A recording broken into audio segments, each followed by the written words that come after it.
Okay, what's up, everybody? We are supposedly live. I'm assuming those notifications went out. I'm going to check my phone. Really strong coffee today. Really good.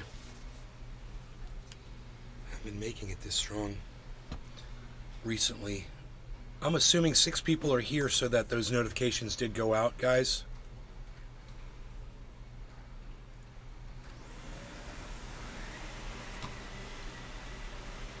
About to get the floor vacuumed out here. That's always good. Yeah,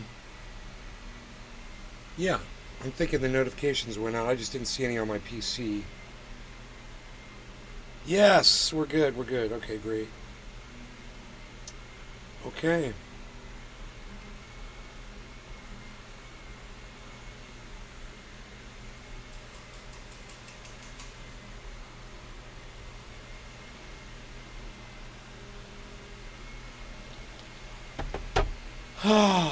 So, I had a bunch of people and then they all left. What happened? You guys were here and then you left. Are we still good? Let me check all my channels.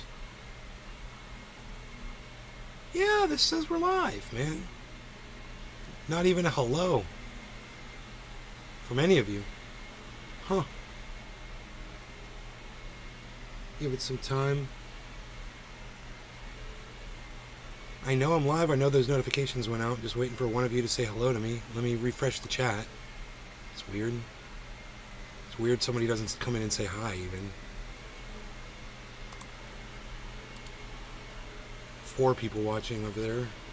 1 on Rumble, it says. Hey, there's Not Telling. Thank you. Wow, first person to say hello wins. There you go.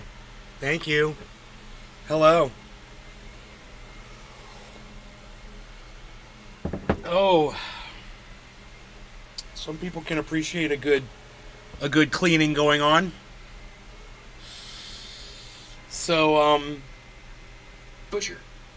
Gurning nay. Hey, Butcher, what's up, buddy? How are you? Hope you're doing well. Looks like we are down in the market today. Yes, we are down. We are way down. Whoa, not the Ethereum, though. Ethereum went up, kind of, from where we were. Okay. Just checking. Okay, that one went down. That one went up. This one went down. Okay. Okay. Very good, very good. Very good, very good. Butcher and Not Telling. Hey, Mrs. Ramsey! Cheers! Hello! Mrs. Ramsey on the Sean Rumble. Sean the Orca morning, guy. Nick. Hello and good morning. Good morning, my friend. Yes, things are heating up here in Florida. Butcher. Good day. DR appointment, then a nice stroll through the woods to ease the mind. How you doing? Oh, we're doing really good, man. We got Cleaning Crew Thursdays here, which is one of my favorite days to broadcast. As you can see why. Love broadcasting on the Thursdays. We've got the cleaning crew here, cleaning, doing the necessities to keep the house beautiful and gorgeous. Yes, yes. Sean the Orca guy. Very noise cleaning crew footage. Nice. Thank you, Sean. Thank you, yes. We've got some footage here. Yes, we do. We've got some things going on.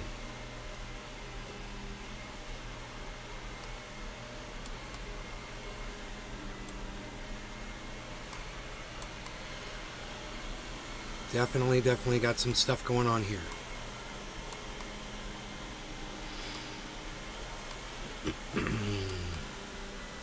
I gotta tell you, there's no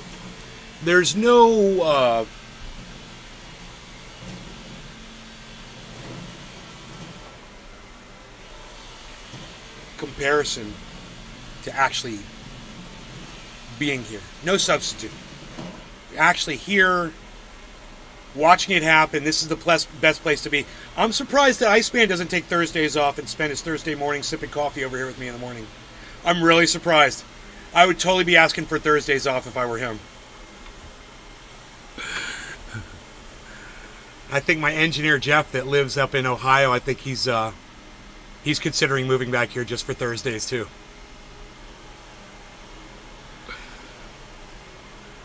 Thursdays are a great day. It's a great day to be alive, Thursday. Oh, yes, indeed. Thursdays are a great day for life. Okay, so that was exciting. Let's go like this. Sean the Orca guy. Totally this is the only way we get to share in the pleasure of cleaning crew Thursday. I know. I get to as close as I can.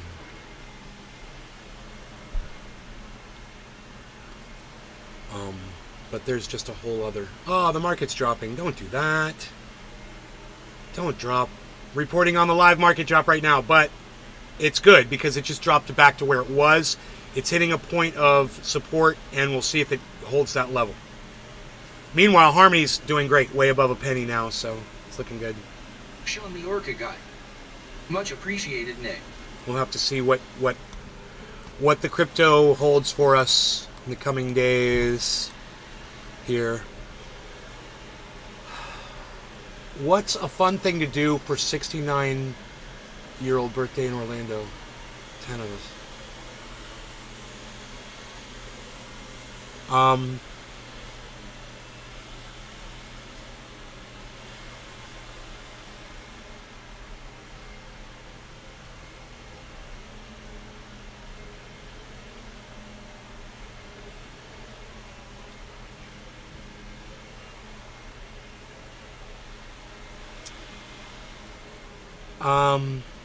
I don't know. I'm thinking cleaning crew Thursdays at Nays. That's what I find fun.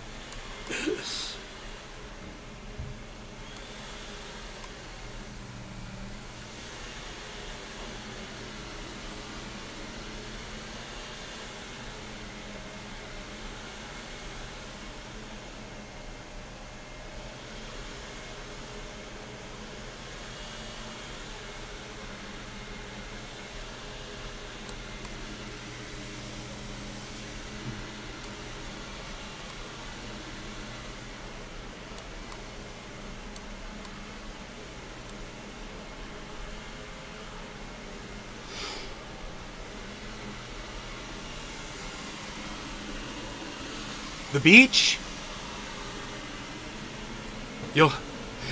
My house? Hey, we're all going to Nays. That's funny.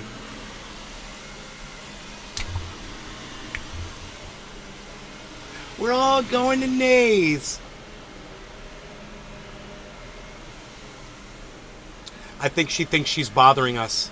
She's like, sorry. I'm like, it's no bother. It really isn't. Take your time. Take your time. Butcher. Good range of motion. She's a professional. They all are.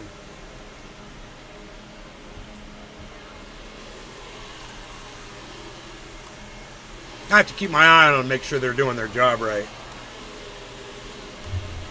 Sean the Orca guy. Swear your cleaning gal just smiled at the Kim Be Still My Heart. She knows you're out there, bro.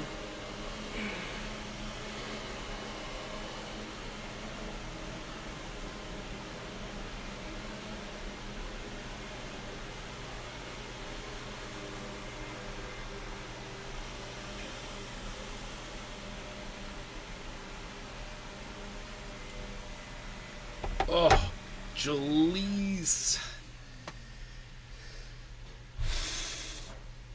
Oh.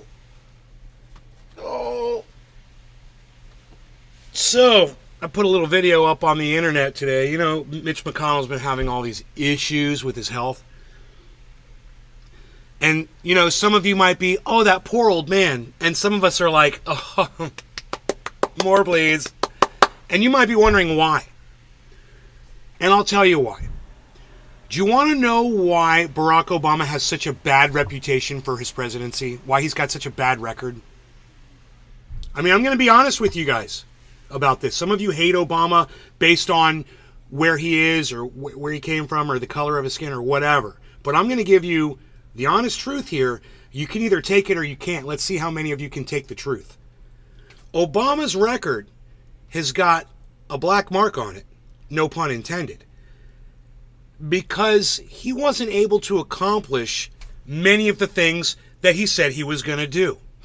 And those things were subverted by none other than Mitch McConnell. Now, one of the things that Barack Obama tried to do, he tried to put 2 judges in to the Supreme Court, and Mitch McConnell blocked those judgeships, right? He had the power to do it, and he did.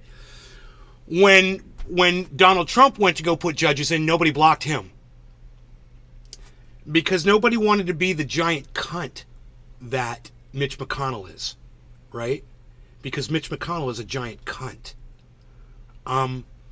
And because of Mitch McConnell, women lost their rights over their own bodies under Biden because of what Donald Trump ended up doing, replacing the judges with all of his cronies. Those judgeships wouldn't have been available had McConnell not blocked Obama's installation, his two appointments. Understand, women of the United States, you owe Mitch McConnell your gratitude for taking your rights away from you. It was Mitch McConnell. So understand, when he starts shitting the bed live on TV, many of us are applauding because a lot of us support women's rights. And you know, if you don't support women's rights, how the hell did you get here? Oh, that's right. It was a woman that brought you into this planet, wasn't it? It was a woman who carried you for 9 months and cared for you when you were a baby. It was a woman that gave birth to you. Some of you forget that shit. Anyway, he gave me really evil vibes. It was a good thing that your mom had rights when you were born. But, you know, those rights are now taken away. And what's happening? Drugs, Bunny. Good morning, Nay.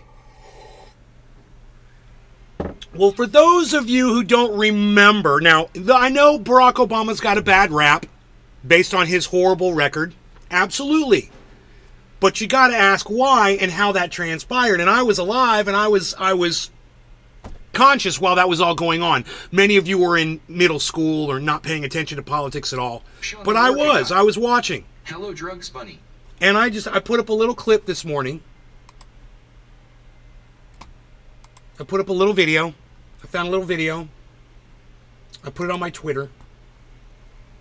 It got 0 likes, 0 retweets. Thanks, everybody. Thank you so much for that. Appreciate you guys so much. So glad that you guys are spending all that time watching my social media. All right, so McConnell laughs about blocking Barack Obama. Watch this. Here you go.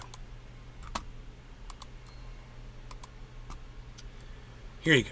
Now, for those of you who cry every time you see Mitch McConnell failing, and maybe you hate women. Maybe you fucking just totally hate women and you're glad that women had their rights taken away from them. Well, then I understand. And I totally understand why this bothers you. Now watch this. With Sean Hannity. Getting the dab ready. I was shocked that former President Obama left so many vacancies and didn't try to fill those positions. I'll tell you why. I was in charge of the... Okay. Listen to Sean Hannity one more time. I was in charge of the... And didn't try to... Former President Obama left so many vacancies and didn't try to fill those positions. No. Obama left so many vacancies. Look how he looks down. As he lies, he looks down. He has a hard time looking you in the eye while he's lying to you. That's good. That's good. Sean Hannity, wow, you're like a human being. He totally has a lying tell. Now, some people can look you right in the eye and lie to you. Not Sean Hannity. And Sean Hannity knew that was a lie. You want to know why? Because Mitch McConnell's about to tell him, dude. Yeah, he tried. I blocked him from doing it. Oh, you know that's what happened, Sean, because you report on the news every night. But for you to sit there and lie and say, well, I don't know why he didn't try. That's part of the massive problem here is some people just don't want to accept truths. And he did try. He tried and tried. He tried and tried again. Those are facts. I was shocked that former President Obama left so many vacancies and didn't try to fill those positions. I'll tell you why. I was in charge of the of what we did the last 2 years of the Obama administration. I will give you full credit. See him laughing? You know, that's the motherfucker that took women's rights away. Oh, they're all working together. Why? Because Mitch probably's got a little dick, and women probably laughed at his little dick his whole life. And, you know, sucks to be him. Sucks to be a man with a little dick like him. I don't know what to tell you. You know, God dealt you a bad hand. You know, get over it. Whatever his issue with women was, his life, whether his you know, his big sister, you know, did things to him or whatever, who knows? This is the response. This is how he repays society, by taking women's rights away, and people like Sean Hannity cover for him and applaud him while he sits and laughs about taking your rights away. And he's right about Mitch McConnell. Your daughters, your wives' rights, your cousins, your friends, your families, your neighbors' rights. So, I mean, I understand there's a lot of people out there who don't give a shit about women's rights. And you guys are the ones that are leaving me on Rumble right now. It's hilarious to watch Rumble go down as I talk about women's rights. I don't care. If you don't support women's rights, I don't want you here, man. You're psycho.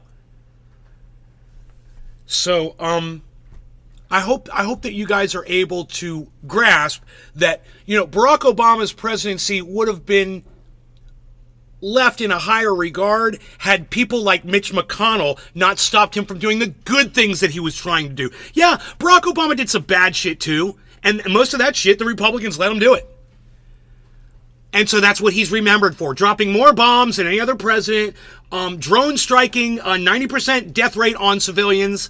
You know, what is Obama known for? Opening up drilling, lying about everything, not doing green anything. Right? That's what he's remembered for now. Oh, yeah, that's right. And because of ignoring Putin for 8 years, we got the Ukraine war. Thanks for that, Barack. That was great, too. Yeah. Let's cut off all relations with Putin. That was a great idea. And McConnell didn't have anything to do about that, but I'm sure he supported it. Because everybody hates Russia, you know, in our government. You know, that's the enemy. We know where the enemy is. The enemy is within. And until you guys realize that, we're all going to be barking up the wrong tree. So, I wish I had a more in tune audience. I wish I was speaking to people who could speak back to me, offer some support or some conversation, but it looks like I'm just talking to a wall. That's all. Nothing else. Nothing here, folks. Not a response from any of you, huh? Who am I talking to? Why am I wasting my time? Why? Hello? Anyone? Nick Brown. Good morning. Back in the truck. Hey, Nick. Arafat Nakba. IAEE bro. Yo, what's up, Era? What's up, buddy? Trying to figure out a name to fucking call you that's okay. Do they clean your soiled undies? No, they don't. They do my soiled bed sheets, though.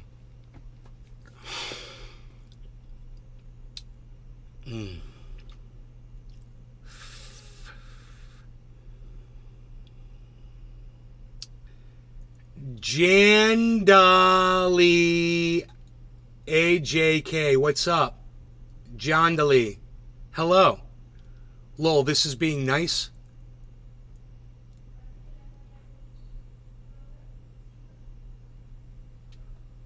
Lol, this is being nice. If I had a fucking audience to talk to, Notlian, you know, do you have anything to say at all, Notlian? You have anything to say besides this is me being nice? You got anything constructive to add? Let me know. Let me know when you have you're able to talk, to take part in a conversation with me here. Since everyone's so flabbergasted, I guess, by my presence.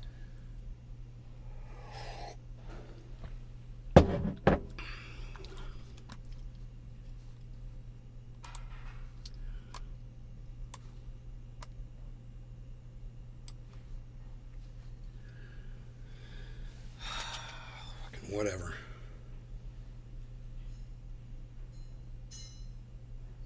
You know, people wanted me to be fucking nice. They'd participate in the goddamn chat. You disagree with me? You disagree with me on what? You disagree with me on what? I disagree with you. How about that?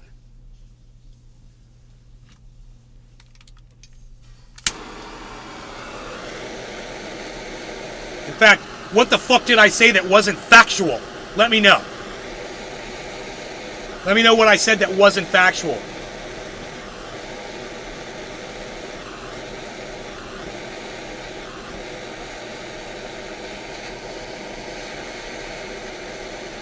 Abortions are still legal. Not everywhere.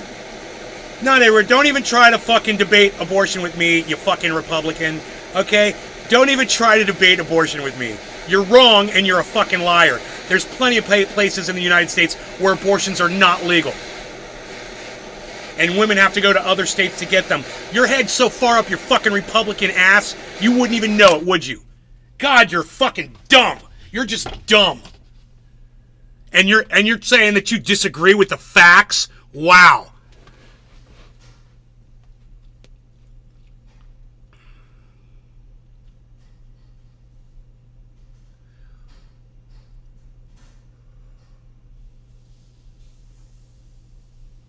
Hoot in hell. Did Texas change their law? I don't know.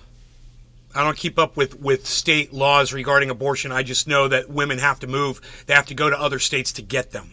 Pretty much tells me it's not legal where they are.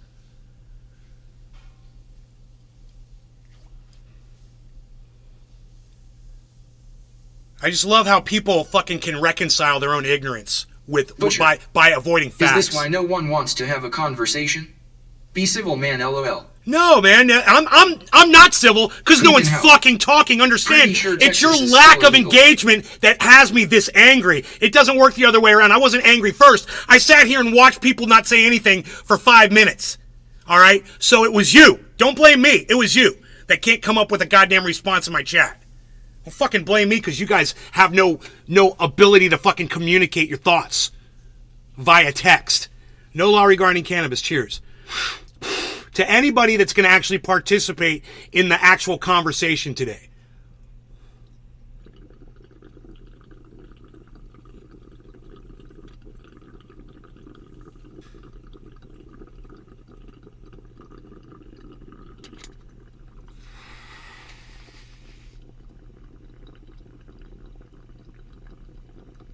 Hoot in hell.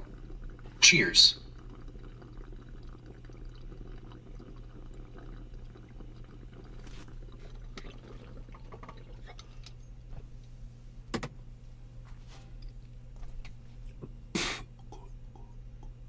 Arafat Nakba.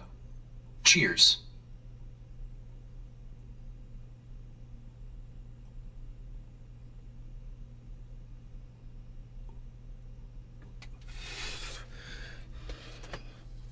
My Beazle.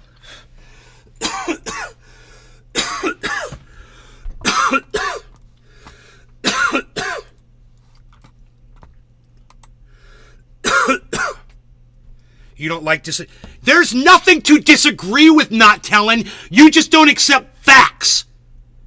Do you want me to look up where abortion is illegal in the United States since you're too fucking lazy to do it yourself? Let me find out. Okay, Google. What states have banned abortion in the United States? I can search the web for that. Just tap. Shut up, you fucking dumb cunt, bitch.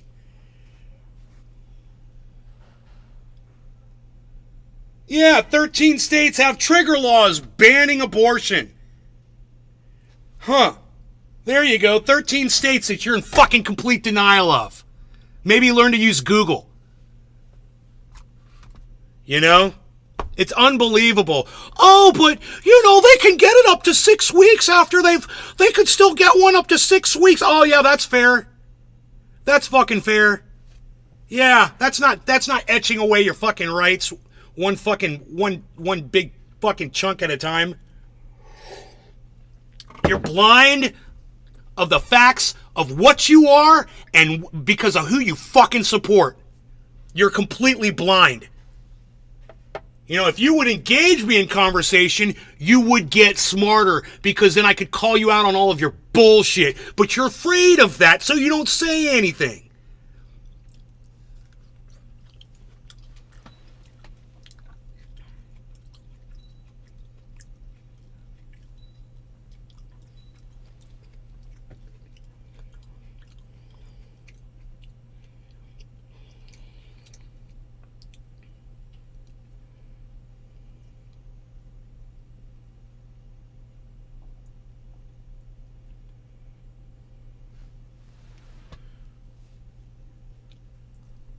$14 hours ago.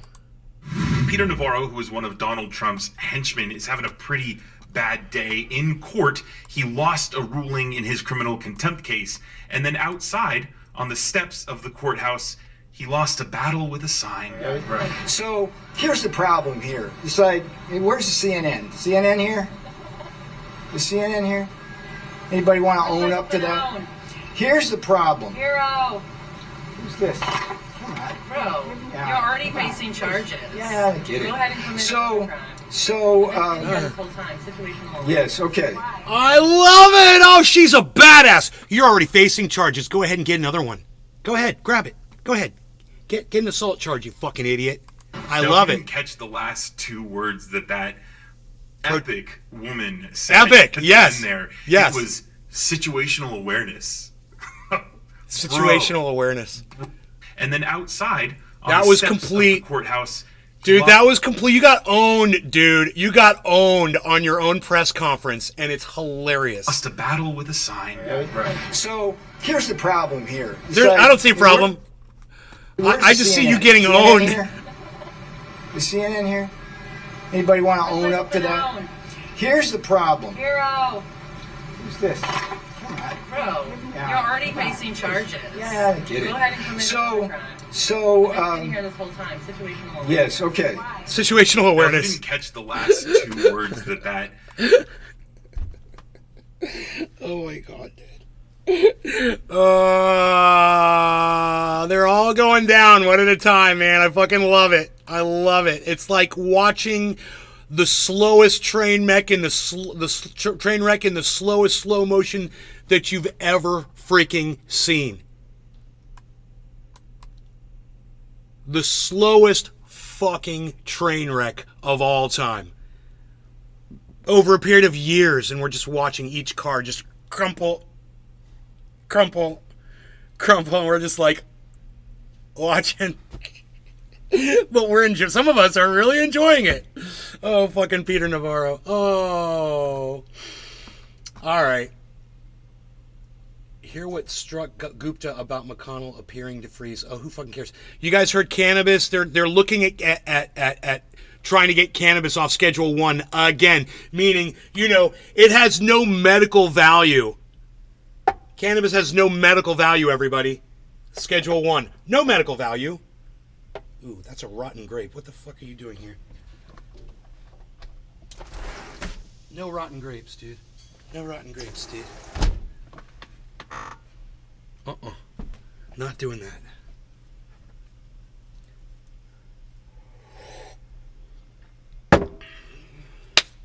Next one.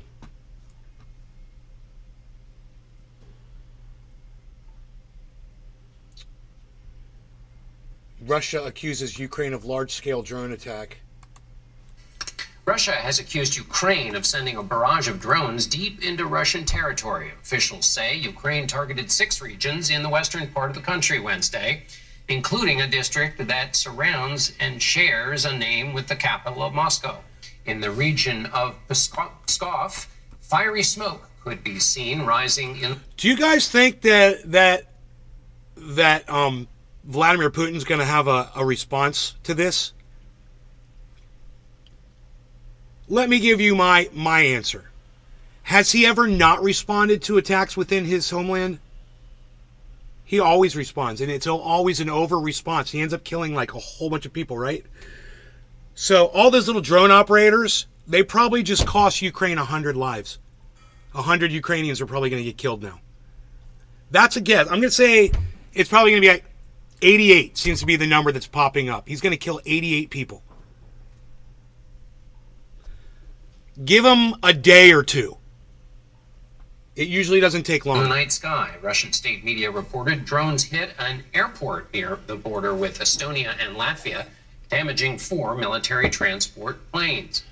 Meantime, Ukrainian officials say Russia launched its own drone and missile attack on the capital Kyiv overnight, killing at least 2 people. Let's bring Okay, in former 2 US down, Ambassador 86 to to go. Ukraine, William Taylor. That's not going to be enough, but that was an instant response, but I have a feeling there's going to be a massive response. Ambassador Taylor, And it's going Is to this be a on permanent- civilian infrastructure and like an apartment complex. He's going to kill a lot of people. change in the way this I'm war just is being guessing. fought I'm just with guessing. drones, and But I also just this from is Ukraine, how drones deep Putin into usually or responds. at least into Russian territory. John, I think we are seeing a major change in the way wars in general will be fought. This is the big war. This since guy, World War II. right? This Not is telling. also the Yeah, here's something you and I can agree on. This motherfucker is jerking off to war. This guy, all he wants to do is increase the war, right? This guy right here, I've seen him before. All he ever talks about is how we can have Prairie Kid. What's up, buddy? Oh, Prairie. Okay, I'm sorry. Yes. I was so glad to see you respond to me on Truth Social, bro. Thank you for that, and I hope to see you next time you have time to come into the show. Maybe take us with you to work, introduce us to your coworkers. opportunity for the Ukrainians and the Russians to use these drones against each other. The interesting thing, John, about Ukraine and Russia, when you compare their drone technology, their drone capability, is this plays to Ukraine's strength. The Ukrainians, number one, are totally focused and they're totally mobilized. I mean, even the civilians, the private sector, making drones as fast as they can. And Ukrainians are innovative. The Ukrainians are very good. The Russians are trying not to pay any attention to this war. So, yes, I think it's going to change warfare, and I think it's going to change this war. Dude, what that guy just said, every single statement was completely false. Every single statement that he just said. I didn't hear anything. So let's go back, because there's 47. Okay. Let's go back to 1 minute in and just listen to this man speak. And let's take it one statement at a time. In general, will be fought. This is the big war since World War II, and this is also the opportunity for the Ukrainians and the Russians. This is the big war since World War II? I don't know, man. I seem to remember Vietnam. Bill Maher believes in abortion up to the 3rd trimester of high school. You guys remember Korea? Yeah, you guys remember Desert Storm? I don't know, man. This is the war. 1 million Iraqis killed. But this is the war, man. This is the war. We haven't had any war since World War II. Okay, there you go. There's the first statement. Doesn't make any sense. Let's keep going. To use these drones against. Bill Maher believes in abortion up to the 3rd trimester of high school. Dude, step off of women's rights, Ivan. In fact, you know what? I'm just going to go ahead and block you. You know, I don't like anybody that doesn't support women's rights, so get the fuck off my live stream. Go fuck off. Each other. The interesting thing, John, about... Hey, man, you can be a Trump supporter. You can be a Republican. You can even be a DeSantis supporter.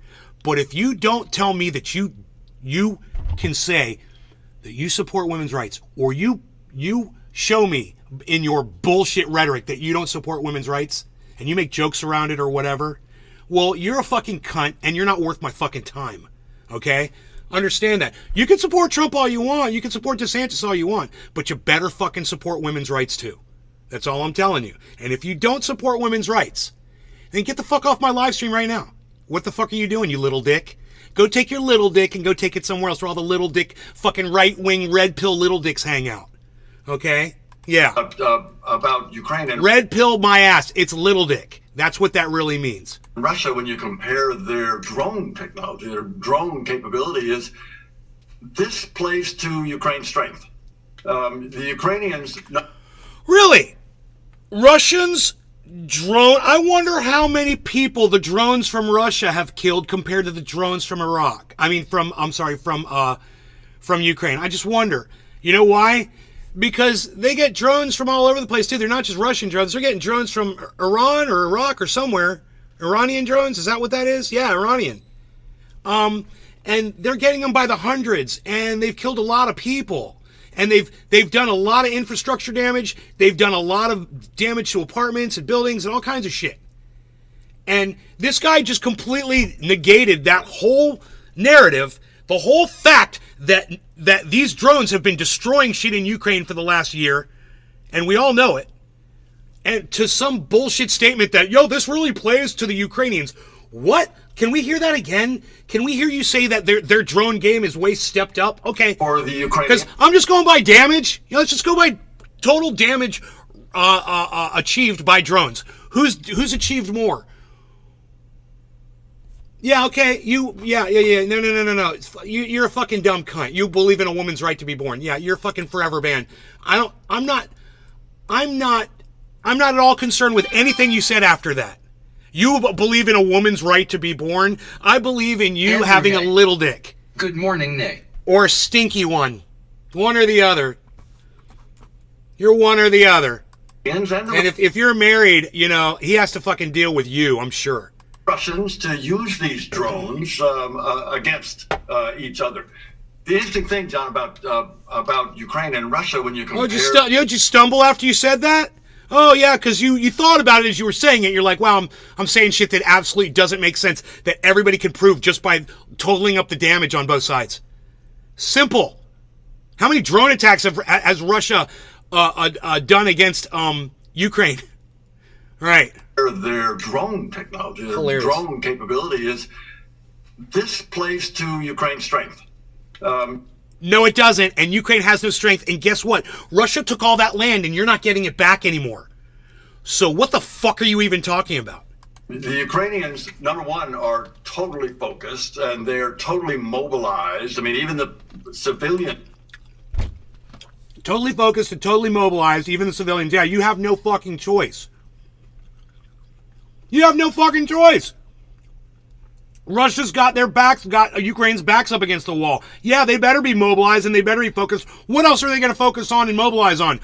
You're not making any sense, dude. It's like you're talking blah, blah, blah, blah, blah. Did you come up with all these talking points just so you could talk? Because you're not making any sense. Like I said, we're taking everything he said statement for statement, and so far none of it has made any sense yet. The private sector making drones as fast as they can, and Ukrainians are innovative. The Ukrainians are very good. They're innovative and they're very good, everybody. That's science. The Ukrainians are innovative and they're very good. Keep that in mind while you listen to more of the bullshit. The Russians are trying not to pay any attention to this war. Okay, and the Russians are trying not to pay any attention to this war while they're just literally responded within 24 hours. You drone attacked Russia, and within 24 hours, they drone attacked Kyiv. Killed 2 people. They just murdered 2 people overnight in response to what they did. But that's not paying attention? Another lie. Okay, let's keep going. What else does this fucking dude blather out at his shithole? Yes, I think it's going to change warfare, and I think it's going to change this war. Oh, he thinks it's going to change. Okay, so a whole bunch of nothing. Themselves out of the state of war. A whole bunch of blah, blah, blah to keep you going rah, rah, rah for the war. What's that achieving? Oh, you keep supporting these motherfuckers to send more money out there. You'll keep flying your little blue and yellow flag. Keep doing that shit. It's not getting you anywhere. How's it feel to be a loser? Because all of us are losing right now. Welcome to the fucking losers club. We're all a bunch of fucking losers in this one. And this motherfucker, he's trying to tread water to act like this is somehow a win. Bro. It's like you took a drop of water and you dropped it on top of a fucking anthill. All the damage that one drop of water did, but now you've got thousands of fucking ants coming out. Was it worth it? Help me understand your thoughts about retaliation. So we've been told various times that Putin's going to retaliate if there is action with These attacks are proof that Ukraine cannot win on the battlefield, and now they have to go after civilians. That's proof that they've lost this fucking war already. Now, Ukraine has turned into a terrorist nation that is attacking civilians in Russia. In Russia, that was part of the F-16 discussion about U.S. involvement. But these drones are going into Russia. And don't get me wrong, I mean, Russia's no better. Just so you guys know, Russia's doing the exact same thing. But this isn't accomplishing anything. You know, the only thing that would accomplish anything is for Zelensky to fucking lay down, wave the white flag, and sit at a table and have a conversation with Vladimir Putin. That's it. That's it. You got to have a fucking peace talk. That's it. All of this is all bullshit. And if you're getting drawn into this by bullshit from this guy, all you got to do is just listen to the statements and take them. Don't listen to the whole thing, because that's what a straw man argument is. This guy's a king of straw manning. He just gave you 10 points. None of them were true, and none of them had anything. Oh, Ukrainians are strong, and oh, they're focused, oh, and they're mobilized, and oh, the civilians, and oh, what? Arafat Nakba. What? Exactly, table And talks, the U.S. cheers. is helping with these drones, supplying material for them, supporting that effort. So Yeah, how many drones got shot down by Russia? I mean, I'm sure not all your drones hit, and I'm sure Russia had defenses up. Or you're not talking about that number, right? How many drones were launched? What's your hit ratio? why do you think there has not been a big retaliation as a result of this change in the way the war is being fought? Well, John, you've made the point. You've made exactly the point. Putin has bluffed. Dude, I've been reading articles every few days about Ukrainians getting bombed and missiled and killed. It's in the paper. You go through, you'll see, yeah, Russia killed these people. Russia killed these people were killed. Blah, blah, blah, blah. It's not, they're acting like Russia's not fighting this war anymore. Over and over and not made good on these bluffs. So this is a continuation of that. It's also important to say that the Ukrainians have not said that they're responsible for this. It's pretty clear that they've got the capability to do this with their own drones, John. That's the other thing. They're not using American weapons. They've been very careful. Ukraine has been very careful not to use American weapons against Russian targets. The final thing I would say is that the drones the attacks, these drone attacks in Russia have been against military targets, against military airfields, against military aircraft. My friend lost a friend in Ukraine a couple of months ago. So this is, and so far, what you've seen, sure, is the exchange of drone. He says they're military targets and shit. Yeah, I'd like to see all the buildings that got hit. Attacks in both directions. Ukrainian pilots will begin training on F-16 fighter jets in the U.S. this fall, but Ukrainian officials have said they won't be ready for combat until next spring. What does that tell you about the timeline of this engagement and how long this might go on? John, the Ukrainians will say that this is not the last battle. They will continue to fight until they get all the Russians out of their country. So they don't have an immediate timeline. They would love to see the Ukrainians able to push the Russians out this fall, but they know what they have to do, and they know it have to do it at some point. If they can do it this fall, great. If not, this is not the last battle. That said, what this latest dude, I don't know how the fuck we're supposed to pay for all these billions. You're right. I don't know how the fuck we're supposed to pay for it all. It's crazy. It's like they think we have endless money to just keep sending to a war that we keep losing and losing and losing. Aid package doesn't have are the long-range missiles, these long-range weapons that the Ukrainians need, and they could use right away. They could use these long-range weapons right away on this. Why? They don't need them. They're doing so great. They're winning. They're using their own weapons and their own drones, and I thought you just said they're doing great. And, Russia's on the run, and, Ukraine is winning because they're so focused, right? What do you mean? What do you mean you need more Drugs stuff? money. I don't understand. Which is May it? not be American weapons. It's conflicting. But it sure is American money. I thought they being were turning used. the whole war around with these 5 drones that they just fucking hit some buildings with. Oh, wow. In this counteroffensive, this over the next month, they could do this. That decision, though, has not yet been made. That's the $250 million that the aid package from the Biden administration. Quickly at the end, Ambassador, give us your sense of the state of the conflict right now. Do they need those long-range missiles because it's grinding and kind of at a stalemate? It's not in a stalemate. It's interesting, John. The Ukrainians are making progress Of the conflict right now, do they need those long-range missiles because it's grinding and kind of at a stalemate? Grinding and kind of at a stalemate? Grinding and kind of at a stalemate? Grinding and kind of at a stalemate? It's grinding and kind of at a stalemate? It's grinding and it's kind of a stalemate. That's the truth, right? And now this guy is going to call him a liar and make up his own bullshit, right? His narrative that we're winning, that Ukraine is winning against Russia, right? This is how it's done, folks. Watch. It's not in a stalemate. It's interesting, John. Range missiles because it's Like a baby. grinding Like a and, wee kind of at baby a here. stalemate? It's not in a stalemate. At a stalemate? It's not in a stalemate. It's not in a stalemate. It's not in a stalemate. It's not in a stalemate. It's not in a stalemate. It's not in a stalemate. Keep telling yourself that so America can keep sending money and we can keep getting poorer and poorer over here and have less infrastructure and less money to deal with all the things we have to deal with here in the United States, and throw it all into the goddamn the fucking bonfire, you know, of a war that sucks all of our money and all of our resources, and soon all of our weaponry will be going over there. We're going to start sending our kids over there. Oh yeah, we'll send soldiers until these fucking cunts can sit down and have a conversation. Your kids are going to end up over there, and some Russian bullet is going to find its way into your child's skull. And they got a lot of bullets. It's interesting, John. Keep it up. Are making progress. Rah. Progress down Progress. in the south. And if they can cut this ground line of communication across the southern...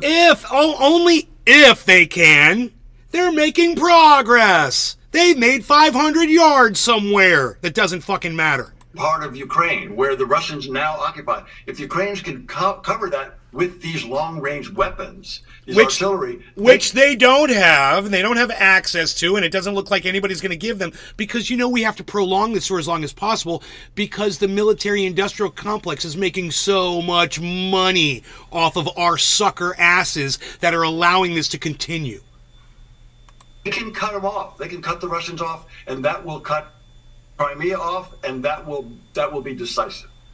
Former U.S. Ambassador to Ukraine, Dude, William... I mean, Biden is friends with the Clintons. You know, they're friends with everybody. They're all friends, you know, and all these people, they all talk, and they're all making money off of the war, and they want the war to keep going, and they all have their little narrative, which is Russia's bad, and we're all American heroes because we're showing the American people that America is good and Russia's bad, and we have to fight them forever, and they keep telling each other that. But they know in their heads that they're making a lot of money, you know, and they helped Biden get into the presidency. Biden owes them. They supported Biden. You know, you guys think it's money and shit? It's fucking power, man.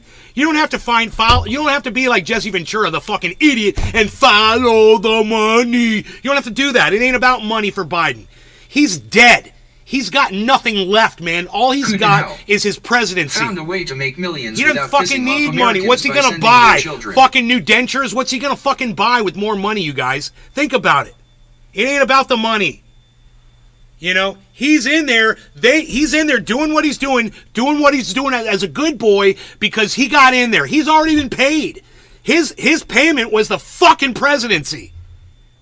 You know, which gives him, if he were to live after the presidency, it would give him speech rights. And that's exactly what fucking Barack Obama did. You know, $500,000 here, $250,000 there for a fucking speech or an event. You know, that's what these motherfucking cunts are doing. They're not trying to get money right now. It ain't about that. So don't be following the money, fucking Jesse Ventura. Follow the fucking power. That's what it is. And look no further than the most powerful seat on the planet. Who's got it, and why is he sitting there?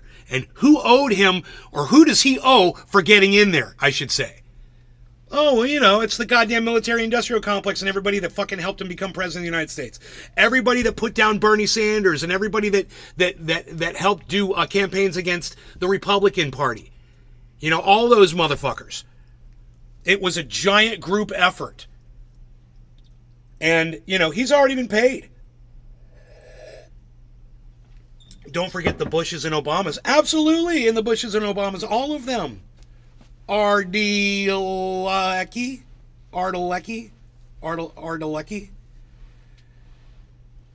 I won't forget the Bushes and Obamas. We did a whole bit on Obama earlier today when we were talking about Mitch McConnell. I spoke much about Barack Obama.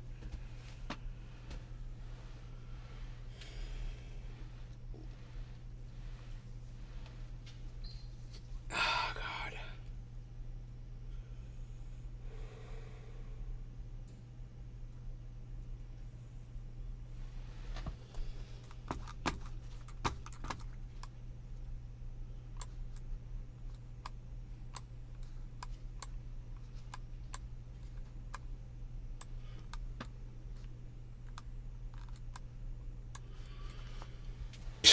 Fucking dude, it's not gonna support here, guys. It's at 27. It's got to find this level of support and bounce back, or we're going down. Nope, it just fucking Ethereum just broke 17. Now it's at 16.99. Oh, it went back up to 1700. Holy shit! It's the battle for our very survival right now, everybody. I'm probably getting texts about crypto fucking crashing.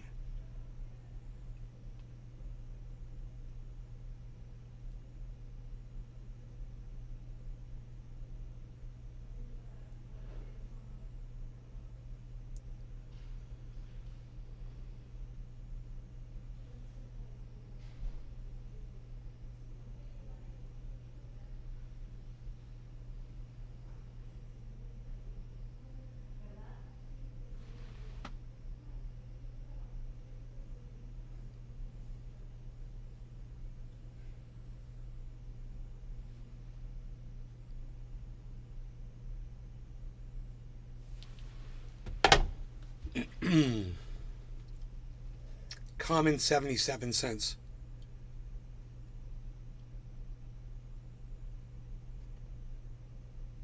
Too much anger for me. Yeah, fuck off, dude. God, fucking cunts. Fuck you. You're blocked too. Forever. Fuck off. Too much anger for me. Oh yeah, and Donald Trump doesn't get angry. I bet you'll fucking love him. You know? Oh, whatever, dude. You guys are a fucking bunch of hypocrite cunts. Fuck off. Andrew, hey. What going on?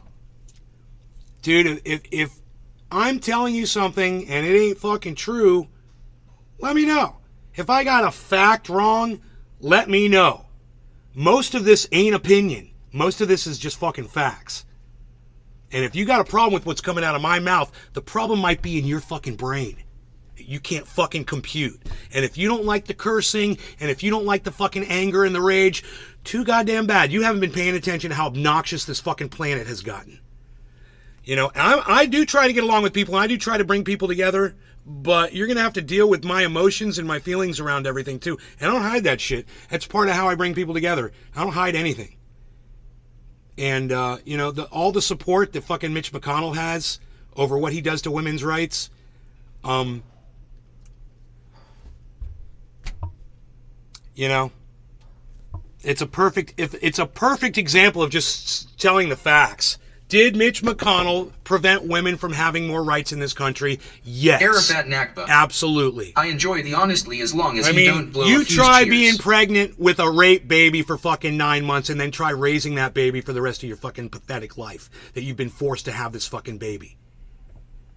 That somebody raped you and gave you, and he's not even going to be around to help you. You know, does that not sound right? That's the slippery slope right there. You're going to end up there. You go, oh, well, it doesn't apply to rape. Not yet, but you'll fucking get there.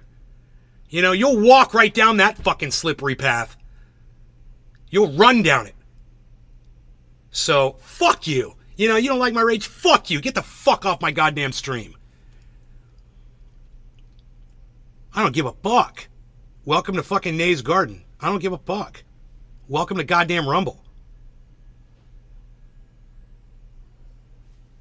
Bitch ass. Any other little fucking cream puff bitches in here? Probably call yourselves Republicans and you look at Democrats and call them fucking snowflakes. Right? Right. Those people that get all angry about my rage. Oh, they love the rage when it's coming from the fucking right, I'm sure.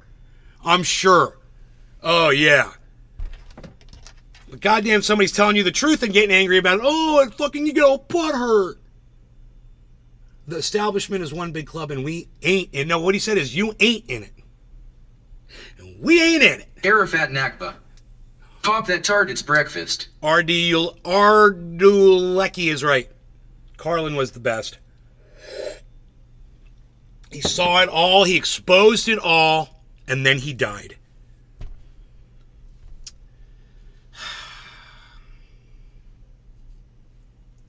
Fucking bullshit. Way too early.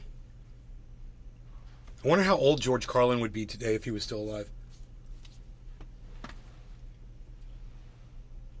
I wonder if Google could answer that question.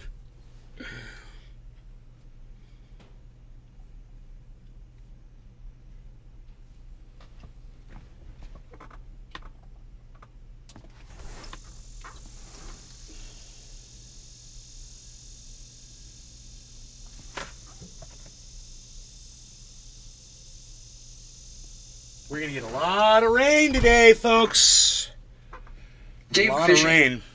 Morning. Half an inch is what it's calling for. Here, half inch is a lot. Yeah, so that's going to be great. How does this hit? Arafat Nakba.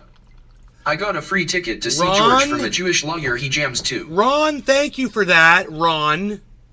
Okay, Ron Dulecki. Thank you, Ron. I do appreciate that. I like it when people tell me a name to call them when I have a hard time with their screen name. George Carlin, which one is the best one of the greats? Is that a question?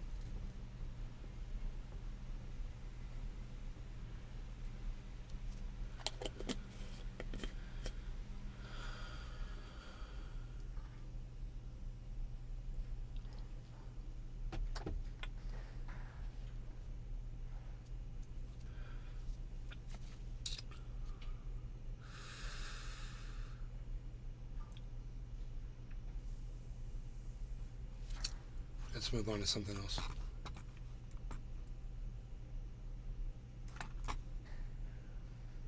Arafat Nakba. It inspired me to get tickets to see Robin. Robin Williams? I was just thinking about Robin Williams this morning. I was thinking about Mork and Mindy, that show, and the song.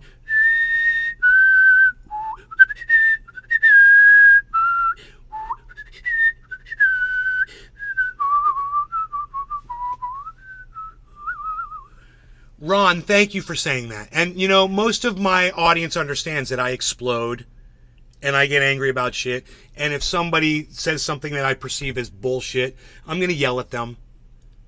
You know, and even my friend, not telling, she understands that about me. She knows. She knows if she disagrees with me, there might be some issues there. And I might call her dumb. But at the same time, you know, Arafat Nakba. she knows how to use Yeah, he could Google sweat. just Yeah, like that I cast do. was amazing too. And, you know, it really bothered me that she didn't realize that women have to drive out of their state. Should a woman have to drive out of her state to go get an abortion? You know? It bothers me that she's not in tune with that, being a woman and someone who I believe has a daughter. I just don't understand how you cannot be in tune with that. I don't care if you support Donald Trump. I don't care if you support Ron DeSantis. I don't give a fuck. But if you're supporting them because you want to go against your own fucking rights, it just doesn't make sense. It's almost like you hate yourself, you know? Like you want people to hurt you.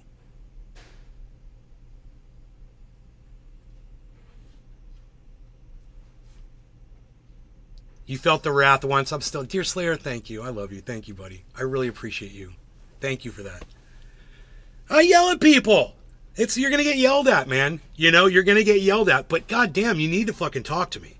Because that's the thing that spurns my anger on the most. If people had just been having a conversation with me so I could get the temperature of my audience all along, it would have been so much easier for me. But it's like instead of dipping my toe in and then putting my foot in and then putting my knee in, you know, and then slowly getting in my waist into the water, it's like you guys all walk up behind me and just push me in.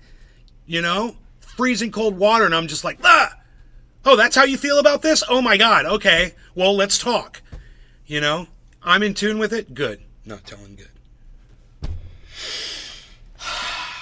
Because,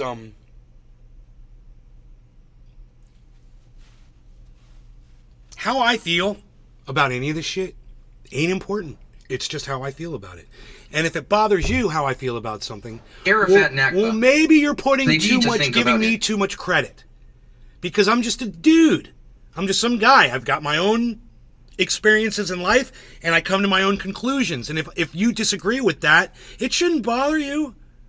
I totally disagree with that. It shouldn't bother you at all.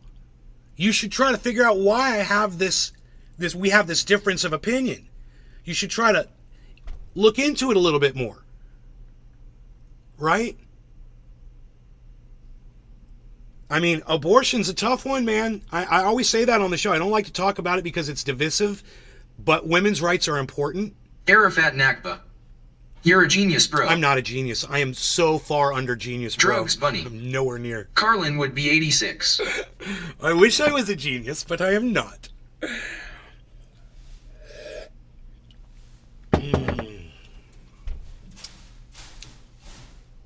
Hey, Shirley Ann. I'm good. Good to see you.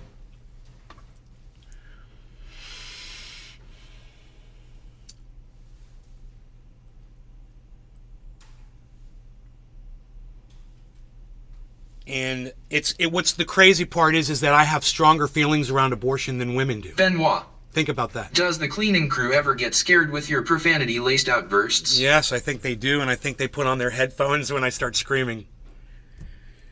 You know, but they also know that as soon as I make eye contact with them, I'm out of character. Arafat Nakba.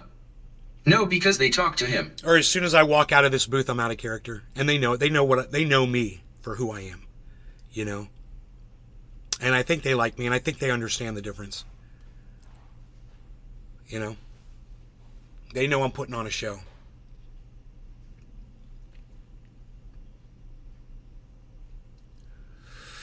But Ben, that's a good question. That's a very good question. Benoit. Do they get contact highs? No, because this thing blocks the cannabis smoke.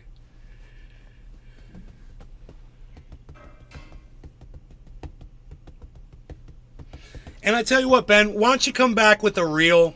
I like the questions, I do. Come back with a real name. Come back with, like, be yourself. Like, actually, a real channel. Not a troll account. Thanks.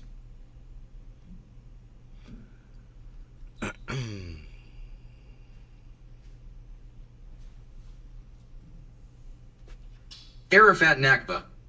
You got a high ceiling too. Yeah, but I mean I've got a ceiling right here. And it's got absorptive material for sound, and it also absorbs the smoke. So it's like I've got like a full on here. Let me see if I can show you from this camera. Oh, I don't know where this camera went.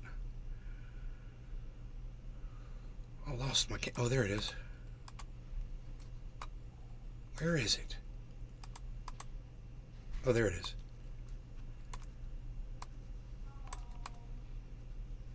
See that's the roof, see? Got this really nice roof here. So it traps the smoke. See that? Give you a little perspective there so you understand what you're looking at.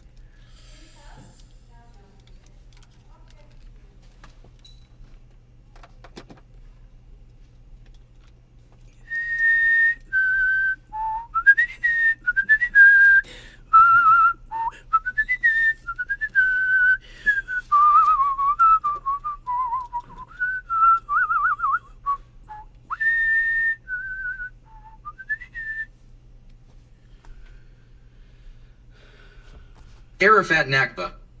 That's the professional egg cartoon insulation, wow. We are on one of my... Shut up.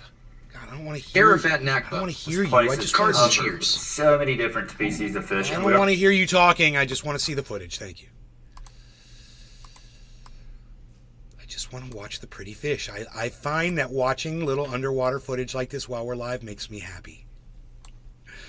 I like to smoke, and I like to watch the fishies. So you just block everyone who is funnier than you. I get it. No, I block trolls. I block troll cunt bitches like you little fucking cunt bitch. Like I said, come back with your real account, and then when you come back with your real account, you can stop being a little cunt bitch, and we can start being friends. But if you're going to come in here with a fake name and say bullshit, I'm going to block you every time you come in. Arafat Nakba. John is the name of American military toilets. So is a pot. Remember that. That's that professional egg cartoon insulation. Egg carton.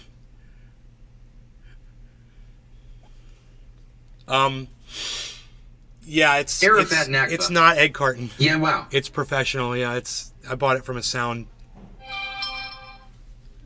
company. They're called Clear Sonic.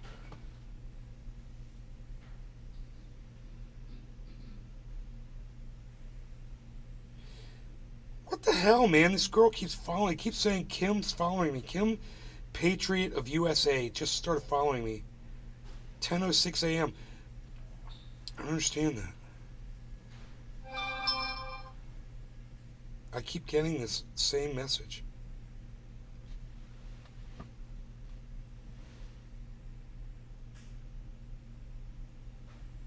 I'm going to close those out. Carbon capture busted. Yeah, carbon capture. Let's ooh, look at that alligator. Holy shit. Dude, that is so badass. Oh my god. Andrew Hay. Fuck. Let's go BOI. Let's go, boy. Dude, look at these fish. Can you believe this is freshwater? Look at all these fucking catfish. Oh my god, dude. Look at all these freaking catfish.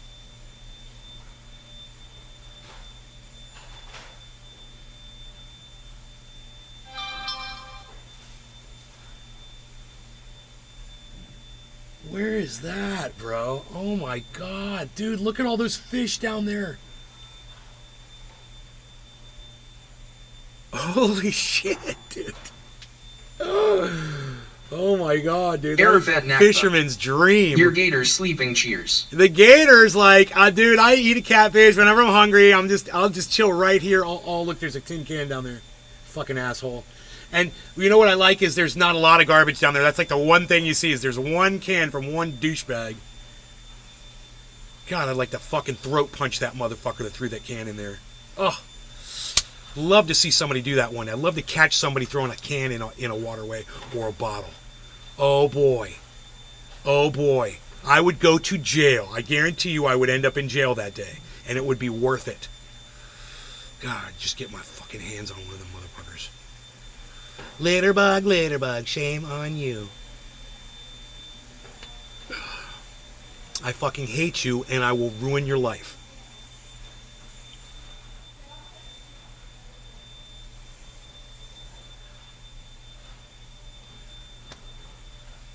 My stand is that as a man, I have no right to tell a woman what to do. Exactly, dear Slayer, me too. Who am I to pass a law that restricts a woman's rights? Or is a woman passing a law that restricts mine? You know? To her body. To her own body. It's psychotic. And Republicans that support abortion and Christians that support, this anti-abortion stance, they're fucking psychos, man. And it should happen to every single one of them. It should happen to every single person in their family that they require an abortion. I wish it on all of them as they pass the laws that restrict themselves from getting them. And then one day, they're going to find out they're going to need it.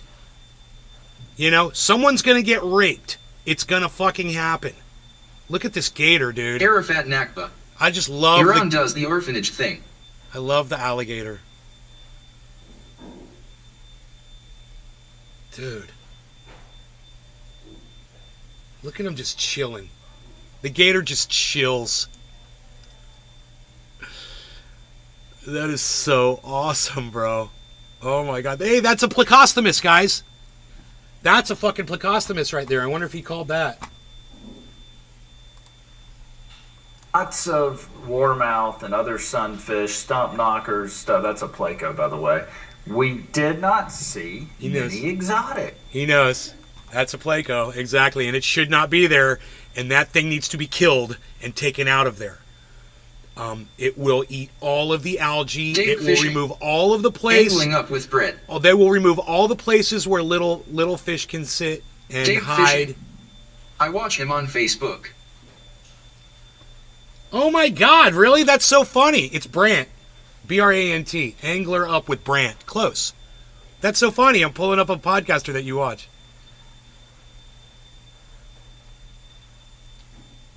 It's a tiny little bass. That was funny.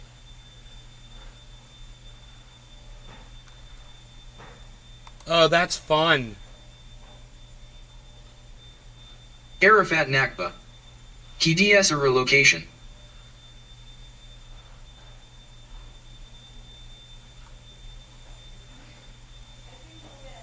Dave fishing.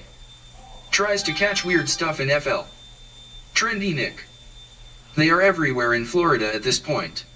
Been a fan of Brant for years. Oh, what? The Plecostomuses are everywhere now? It's one of the reasons why, Trendy Nick. Cameraman Ron as well.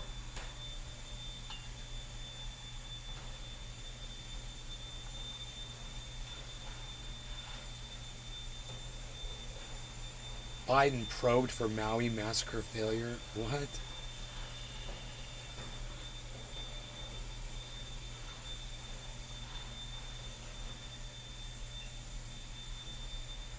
Crystal Ball is still supporting Marianne Williamson. What a fucking idiot.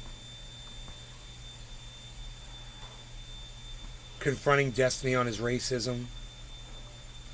That fucking dude. Destiny racism. Destiny racism. Destiny racism. So fucking funny.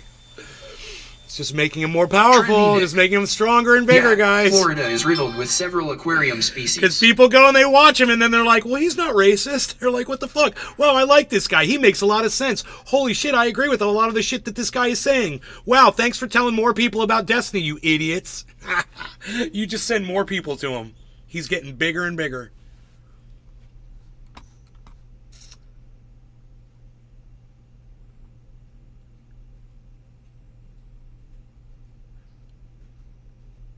Reasonable time limit for performing abortions, say 20 weeks. Well, I mean that's fine. You know, whatever. I'm reasonable. You know, then they only pass laws for we the peasants. Elites get whatever they need. I know that's what money is for. I like the magnet fishing ones. You're sick, man. Jazzle Jend. Thank you, Jazzle Jend. I think that's a compliment. Thank you. Is that a compliment? Or are you... Because sick sometimes can be a compliment. I mean, sick can also be the exact opposite. So, what do you mean I'm sick? Jazzle Jen, let me know.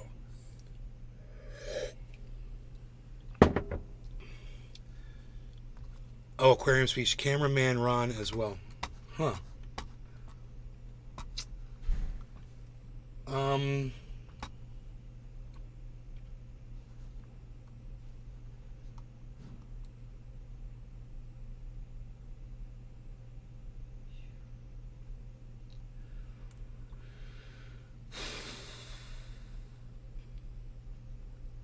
If you don't... Arafat Nakba. How are you feeling Heath-wise today, bro? If you refuse to blow in a breathalyzer, don't they automatically take your license away for a year? Isn't that the penalty for refusing to blow in a breathalyzer test? In Florida? I think it is. I'm not sure. Let me know. Magnet fishing? Yeah.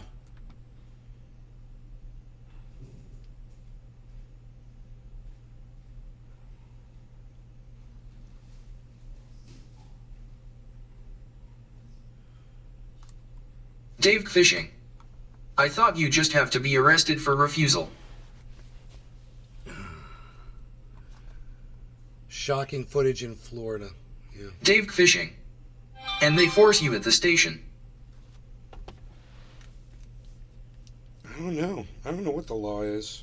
Trendy Nick. Yeah, each state is a little diff on that one. Carbon capture busted. I kind of want to watch that. Is that a new one?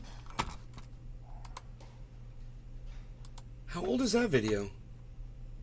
The atmosphere and stored underground to create negative he emissions just put it up. and reduce the CO2 content of the atmosphere. Dude, this is Thunderfoot, everybody. So this is our prototype air contactor. So This is the smallest module for those of you out there that can't stand the left's of what will eventually be multiplied. I can't stand the left's claims of green energy, people like AOC and Bernie Sanders pushing green energy and carbon capture and all that shit on you. You're going to like this. This is Thunderfoot debunking carbon capture. So pay attention. This, like I said, guys, I don't have a narrative. And if it goes against, some things or whatever you think that I believe, you're going to find out I only represent the truth here. So watch this. And let's see how the debunking goes here. Up many times to form our full-scale system. Air capture absorbs carbon dioxide that's already been emitted.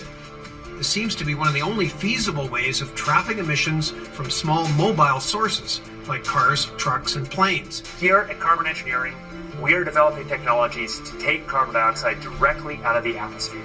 With the appropriate design at the right scale, we can start today. Nope, it's all financially dead on arrival. It's all greenwashing vaporware, and it's trivial to prove as such. So it all boils down to this. This is essentially gasoline. It is the absolute king of cheap, safe energy density. There is a very good reason why we use almost exactly the same stuff to run our cars today as we did 100 years ago, because the chemistry has been well understood for over 100 years. Nothing is going to beat this in terms of energy density. It's just a teensy tiny problem. When you burn this, it releases carbon dioxide, which heats up the planet. So it really doesn't matter which one of the hydrocarbons you're burning, whether it's butane or hexane or octane or body fat. They're all essentially the same chemically. They're all hydrocarbon. So how much carbon dioxide you're going to get from burning a kilo of any of these? And for reference, this is about a kilo. So the proportions here are about right. You burn about a litre of gasoline, you're going to end up with about a litre of carbon dioxide. It's basically 1-to-1 in terms of volume. Now, in terms of density, of course, gasoline is significantly less dense than this stuff. So it's about a kilo of this gives about 2-3 kilos carbon dioxide, that sort of thing. But in terms of volume, it's basically 1-to-1. So it's dead easy then. For every kilo or so of gasoline that you burn, you have. I don't understand why he does the candles thing and he doesn't have like a light on him for doing this. He's been doing this lately. I don't know what's going on. I think it's so you could see. Morning, Nay. Love the title. My cleaning crew is on the way. Do you not leave when they are there? I always feel weird being around while they clean. Well, maybe if your cleaning crew is more attractive, you'd want to stick around longer. My cleaning crew just happens to be a crew of very attractive women, and I like being here. A couple of kilos of carbon dioxide out of the atmosphere. Easy, right? Well, the short version of this video is... No. Me too, I stay in room, haha. Impossible. And it's basically impossible for the same reason that this has been the uncontested king of energy density for the last 100 years. There are no magical shortcuts that are going to make it no longer going to cannabis. Everybody cheers. A kilo of carbon dioxide out of the atmosphere. So just for breathing, just for being alive, your average person breathes out a kilo or so of carbon dioxide per day. So that's 365 kilos per year.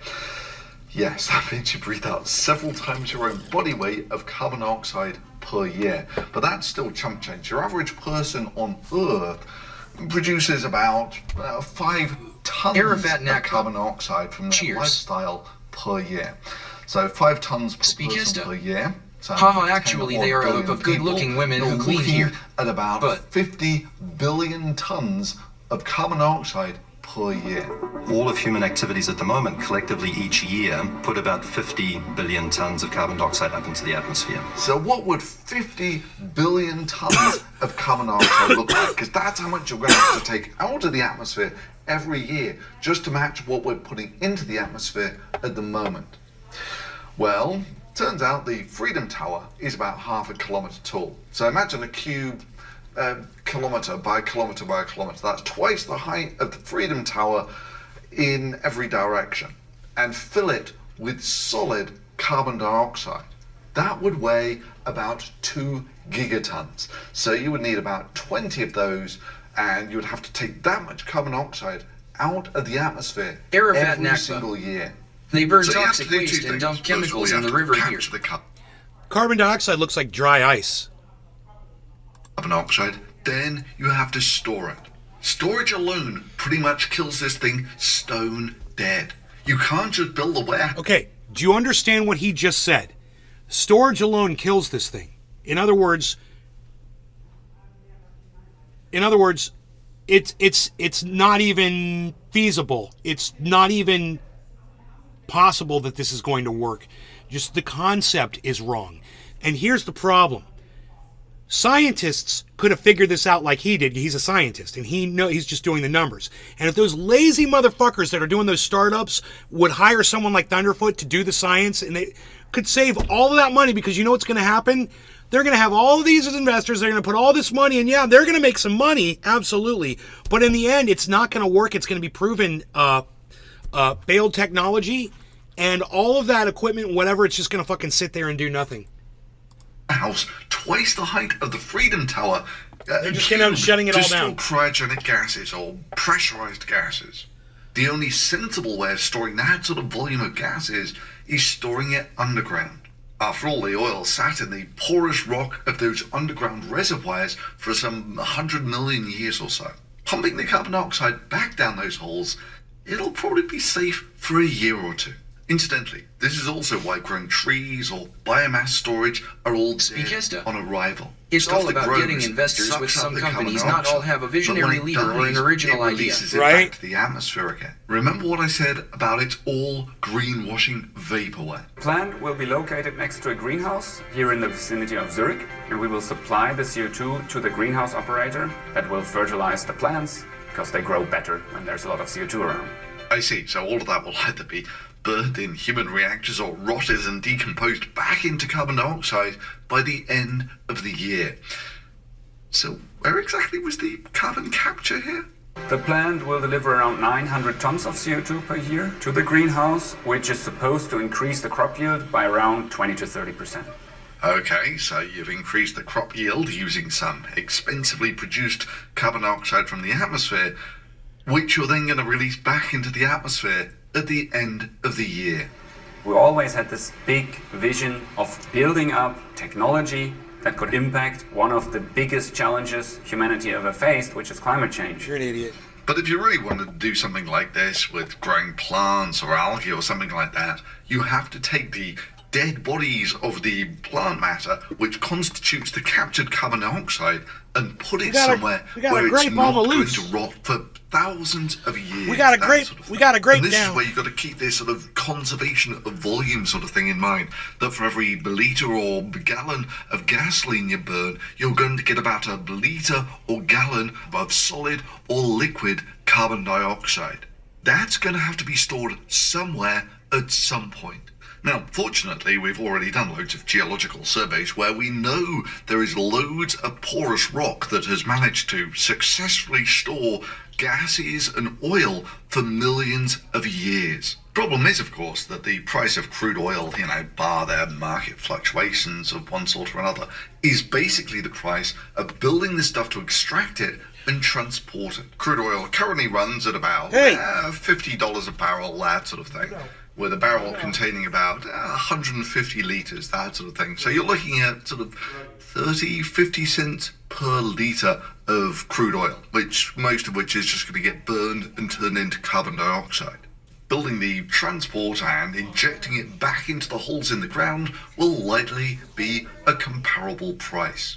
So the cheapest conceivable storage method will cost basically as much as the oil itself. Storage costs for the waste product that basically cost as much as the product itself kind of make this dead on arrival, unless of course you're willing to pay the actual real cost of the I'm amazed storage that someone of I the waste started watching back that when you were create, trendy dabbers which and would learned roughly lots of double good the cannabis price of info, the energy. has become something And with some such interesting 80% of our content. primary energy sources But sometimes I miss you smoking and jamming with your dog. That sound that you don't hear is people clamoring to pay about twice the amount for the power to run civilization. You know, growing the food, running the transport, electricity generation, and so forth. And people are more thinking, why don't we just keep dumping it into the atmosphere? Then we can get our power for about half the price. After all, what's the worst that can happen? Yeah. But let's ignore the storage costs for a second. So we're going to burn about a kilo of crude oil, which is going to cost us about 50 cents, that sort of thing. So we need to extract about 3 kilos of carbon dioxide for about the same price. Who can help? Just to get to a break-even Roscoe. point. Current price of dry ice about $1 per kilo. So to take 3 Arafat kilos out of the Nakba. atmosphere is going to Ever be see the funny monkeys from $3. Fukushima nuke That's explosion? 6 times the price of the crude oil you burned to make it. And that's going to be carbon dioxide from cheap sources, not recovered from the atmosphere. You see, carbon dioxide is currently a byproduct of a lot of heavy industry processes. It's basically produced as a waste product. Spycasta, you look, dude, I can't make you watch every show. We just played guitar all night last night. I don't know what the fuck you're talking about, dude. You know, I got my dog. He's here with me every show. I smoke every show. That's literally what I do on almost every show. So what the fuck are you talking about, Spy? You're just not watching my shows or what? Literally just, I smoke every show. My dog's on every show. And I literally play guitar like every other show. Spycasta. Sorry, dude, D to sleep sometimes. Oh, I know you smoke every Well, what do day. you mean you miss me smoking and jamming with my dog? I don't understand that. I don't understand that. Because I do it all the time. Maybe not every show, but I jam all. I got my guitar is right here. Here's the amplifier right here. Spycasta. But the old shows were just more laid back. Well, I'm in my mom's house, man. You know, she's restrictive. What can I say? So the cost, just the cost of cooling What it can I down say? or compressing it, Arafat either Nakba. liquefy it or Sorry, I passed out last HT. I was up for 3 days like Christ and hell HAHA. Carbon dioxide from the atmosphere Spycasta. should tell you everything But I am you saying need to I know love the new about information. And I appreciate that. Thank is you. cheaper. So if But you take don't your pure carbon don't sit there and dioxide act like I and don't you're smoke growing on the it show, into bro. something, what are the And I don't have my costs dog for here, liquefying? and I don't play So the next guitar. one is It's just fairly weird, cheap man. stuff. That was It just weird. composes about It's like 4/5. it's like you're in complete denial Dave of the Fisher. reality around the show. Go watch old videos then, LOL. Dude, go watch yesterday's video. You know, we've got Beazle Cam Extreme. Literally, I have shows where I put the camera on my dog. You know? Hey, Irma, it's the Beazle Cam Extreme. Get in here. He's talking about it. Maybe he's going to do it. I don't think he's going to do it. Go back to what you were doing, Irma. Sorry. Of the air that you're breathing. So the cost of liquid nitrogen. Mr. Blue 710 Hey, S313. hey, cooling tap air in, Bad Bad Blue Jaws. down to Tap in. about minus Hey, 200 Spycasta, degrees. cheers. Oh, brother, you Is have about it wrong. I half am of just it. saying So how it's much I about like the minus oath. 100 Okay, degrees all right. Bonsai House.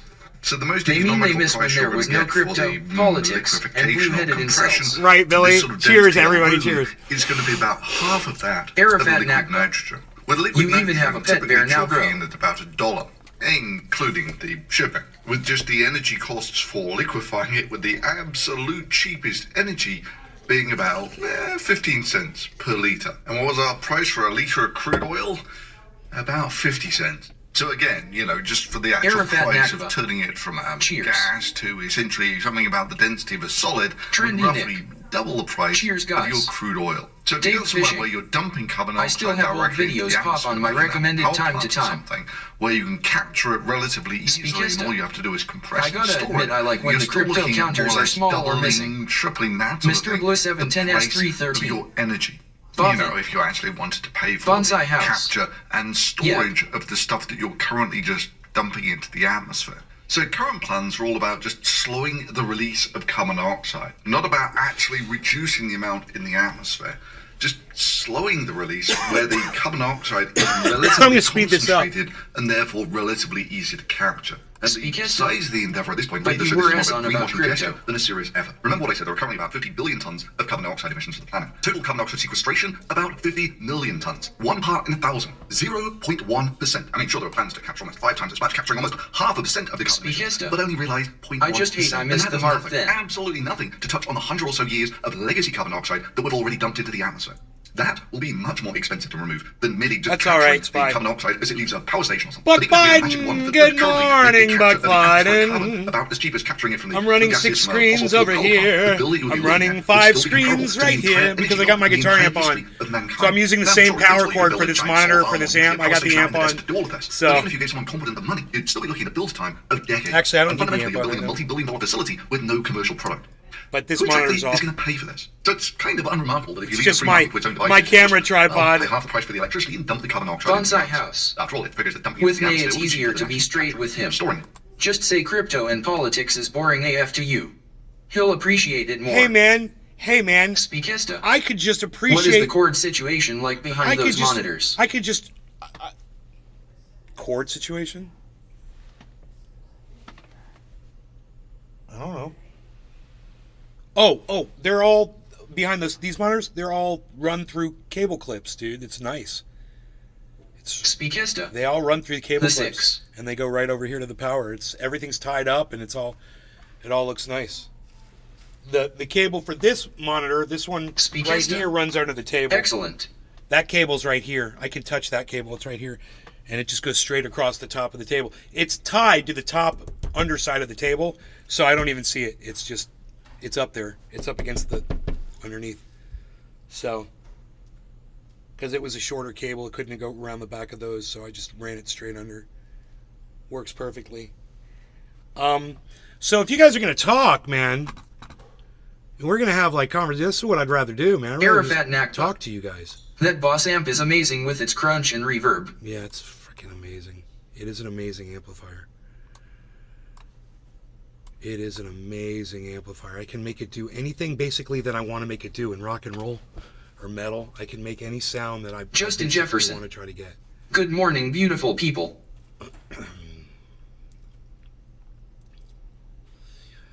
Apple or Windows? Windows.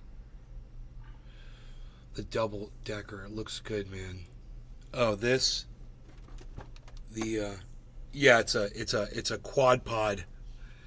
It's got four monitor holders on it, and you can put different size monitors. So you can arrange it, put it however you want. It's pretty cool. I wanted to arrange it so it would be balanced and not fall over, you know. So I was going to use a clamp, but then I just used a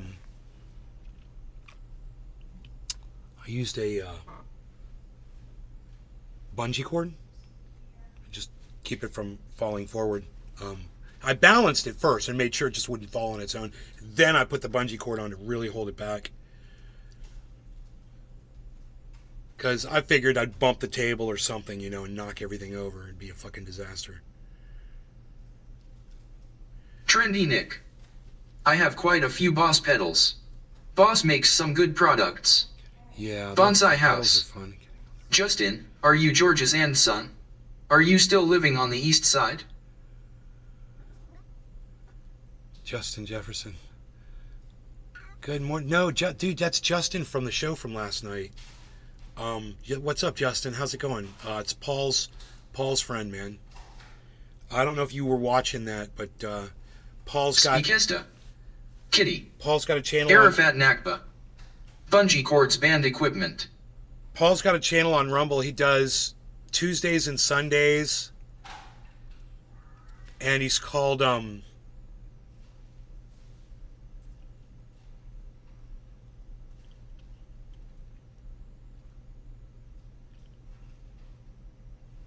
Arafat Nakba. What's the name of his channel? Why do the Boss distortion pedals lose their crutch? Justin, what's the name of Paul's channel?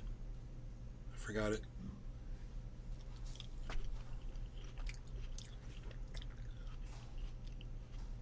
Trying to remember.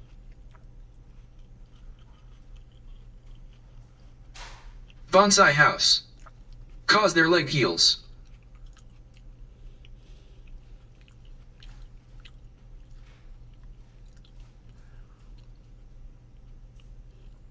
Maybe because your batteries are low.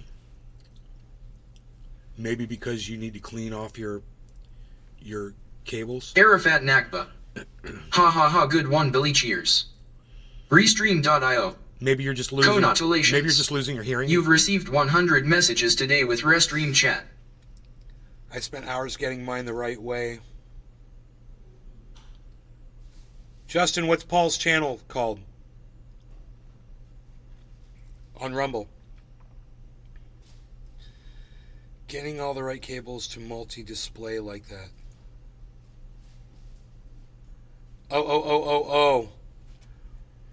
Yeah, it took a long time to do, but it was fun. I didn't mind. I like technical shit, dude. I love setting things up. Arafat Nakba. I love building shit. I went through 3 orange and a black, then I went rack.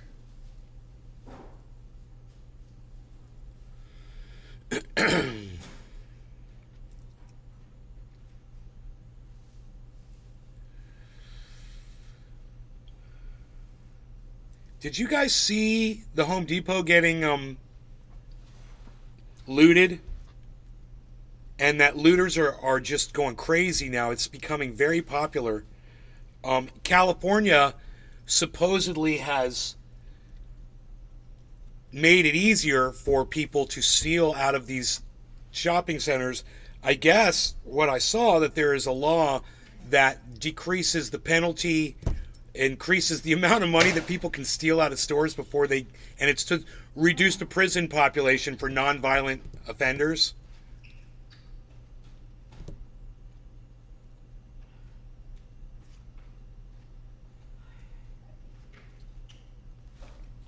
But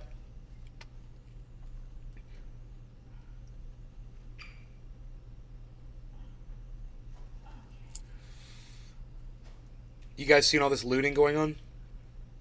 It's not just California. It's like a new fad.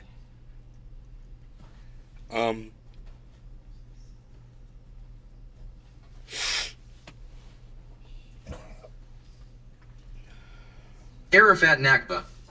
Home Depot sells me defective stuff.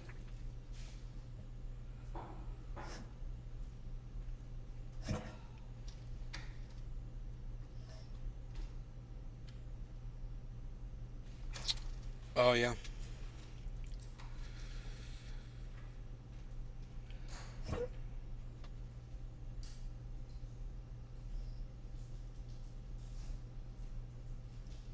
My dog's got the hiccups. Arafat Nakba. This used to happen to him when Should have seen my heater go up in smoke, literally, cheers.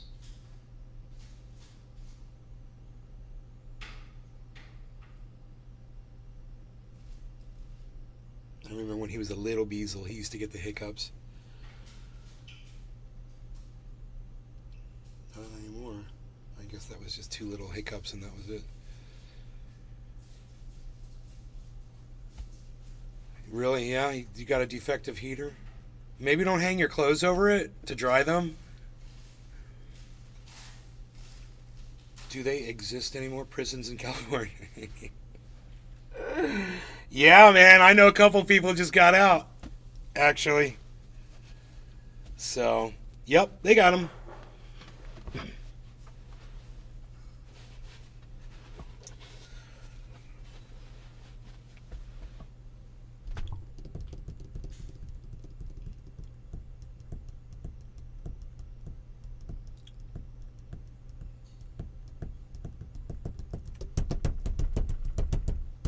Bonsai House. Next time someone asks you if you have a VCR, ask them how you spell it. Trendy Nick. How's Big Jim doing?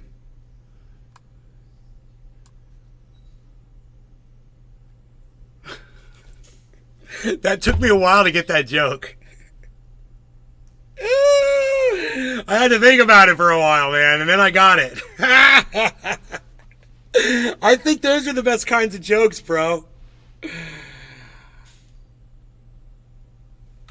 That's a good one. Arafat Nakba. Have you noticed the large amount of African Americans in us prisons?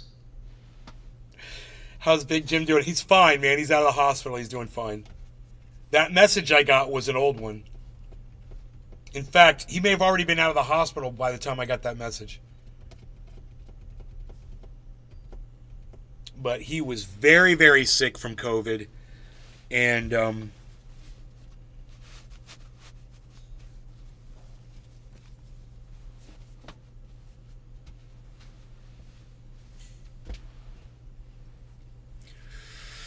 he has, a lot of health conditions, so it was, for him, when someone like Big Jim gets COVID, it's a big deal, bro. It can kill them. So we're thankful that he's doing great now, and hopefully he, be able to avoid it in the future.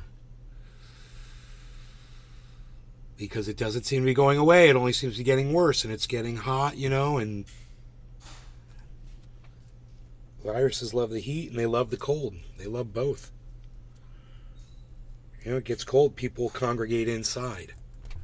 It gets hot, and viruses Arafat just Nakba. thrive in warmth. Is another round coming up? It's already here, bro. I don't know. Why don't you guys stay informed? I don't understand how you guys don't know this stuff. I mean, we talk about Arafat. You were here. We're talking about it. Why do you act like you don't listen to what goes on my show? We literally just said, and you were here when I said, you know how many people I know that have COVID right now? I was like, 2 of my friends right now fucking have COVID. I was like, how many people, you were here, bro. How many people in the chat know people with COVID? People in the chat were saying, I know 5 people. I know 2 people right now. I know 3 people with COVID in the chat. Some of the people in the chat just got over COVID, like Nick. Arafat Nakba. I hold my breath and run from coughers. I hold my breath too. It's the same concept of wearing a mask. Restricting the amount of air coming in and out of your mouth and your nose. And if I walk through a doorway in a shopping center or something, I hold my breath. I don't breathe in anybody Nick. else's breath when I'm walking through. I know several that's got it.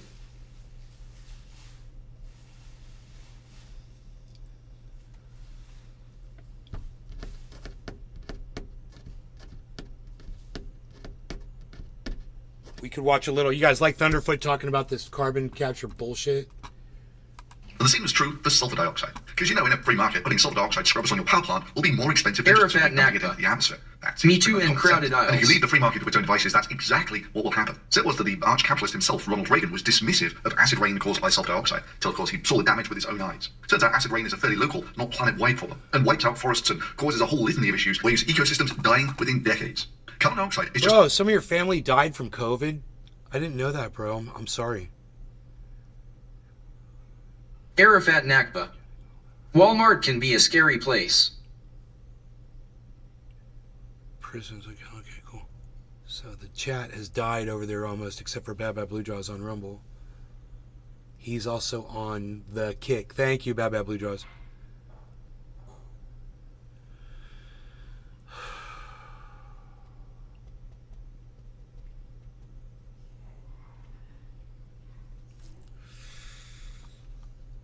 Bonsai house. Some aisles are so bad they light on fire. Like Maui.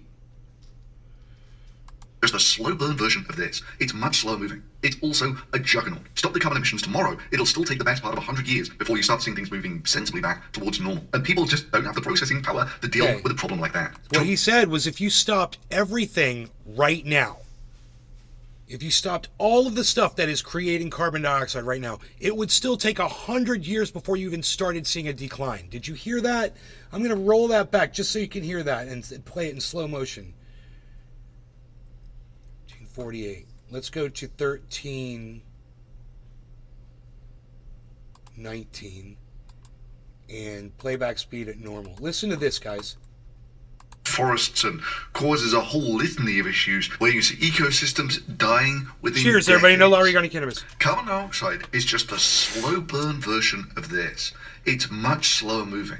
It's also a juggernaut. Stop the carbon emissions tomorrow, it'll still take the best part of 100 years before you start seeing things moving sensibly back towards normal. And people just don't have the processing power to deal with a problem like that. Cheers, To a hashtag real degree. NLRC. We are the party generation. Actually, it's more than a party generation. It was a party century. built on our artificially cheap energy that allowed us to live way beyond our means on essentially borrowing stuff from people who haven't even been born yet. But there will be a hangover generation. Actually, more like a dozen of them. Arafat And they'll Nakba. not only have to pay the real Love is the price law for for their energy, but cannabis. they'll also have to pay for cleaning up the mess. We're in the party generation, everybody. Think about that.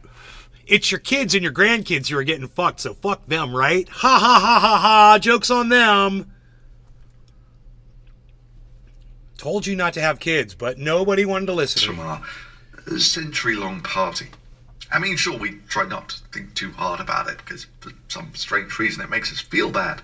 But to counter those strange feelings, there is an entire industry that has grown up telling people sweet, comforting, seductive lies that everything is fine. The sun is driving climate change. CO2 is irrelevant. It's the sun, stupid. Can global warming be happening as expected if the world has stopped getting hotter? The Earth basically has not been warming for the last 15 years or so. First of all, I'm not a For the last believer in 15 years global or so. warming. I'm not a believer in man-made global warming. It could be warming and it's going to start to cool at some point. By the way, there was a complete and total dead stop to all global warming for over 15 years, and rather than readjust their models, current climate scientists employed by your tax dollars simply chalk it up to being the pause. By the way, there was a complete and total dead stop to all global warming for over 15 years, and rather than readjust their models, current climate scientists employed by your tax dollars simply chalk it up to being the pause. Yeah, sorry, hangover generations. Some of us tried, but sadly and foolishly tried to persuade people with facts and reasoned arguments instead of emotional appeals that it's all an evil conspiracy by a cabal of research scientists who are only in it for personal gain of your tax dollars. Can you believe the audacity? Yeah, we never stood a chance. But somewhere down the line, there are going to be real bills to pay for this. Crop failures due to changing weather patterns, the same deal with changing water patterns. The best part will be watching all of these guilty parties that he's referring to have to eat their own words when they can no longer deny it anymore. That's going to be quite satisfying, and I'm looking forward to that. Property loss due to rising sea levels, and so forth. These are the dying forests that Ronald Reagan looked at and decided, actually, there might be something to this after all. But sadly, capitalists won't be able to look at that till we're all long dead. In fact, it's a controversial point, but you know those climate revolution people are always blocking traffic and everyone cheers when they get shouted at and such like. Dear Slayer, or even have gun. That sucks, man. I'm sorry that happened to you. It's fucking horrible what they did. It's terrible. Drawn on them while they're protesting private plane flights to a festival in the middle of the desert called Burning Man. Yeah, everyone sees them as jerks now. But just for a second, imagining 100 years in the future and looking at this footage. Yeah, I know, I'll be dead, you'll be dead, they'll be dead. You might hate them, you might think they're jerks. But it's difficult to contrive that the hangover generations that have to pay real prices for what we've done are going to see it that way. Now, at the moment, we only have the teaser trailer for global warming. What happened to the cyber? thermodynamics is inevitable, that things won't change unless we do something. Versus the counter-argument, which starts with the fairly pragmatic, self-centered argument that... Cyber's usually here in the evenings. What? You really want us to pay twice as much for our power? Or alternatively, we could just get someone else who we're never going to meet to pay. Yeah. And then you accompany that with the seductive lies that it's all a leftist conspiracy, that they want worldwide control, a worldwide government. You're not going to let them win. You don't want them Sounds to like somebody I manipulate know. you into thinking there's a worldwide problem. Burning fossil fuels doesn't harm the planet. We've been doing it for hundreds of years. There's no consequences. There's no measurable change here. You have to keep doing what you're doing now, otherwise they win. Everything will be fine. Remember, numbers and reasoned arguments is just how they get you. Yeah, sorry, hangover generation, you're boned. You don't have to know that much about human psychology or be Einstein to realize that the planet is currently riding a one-way ticket to thermodynamics town. And the non-associative pronoun. It's religion. Man, that's good. Thunderfoot with 2 zeros on YouTube. He's great. You can agree with him or disagree with him, but he's got a lot of science to back up what he says. And people like Steven Crowder and Ben Shapiro have none. They have no science to back up anything they say. So go with your heart on that, guys. You know, I've taken precautions against climate, mitigate my own anecdotal little bubble, so to speak.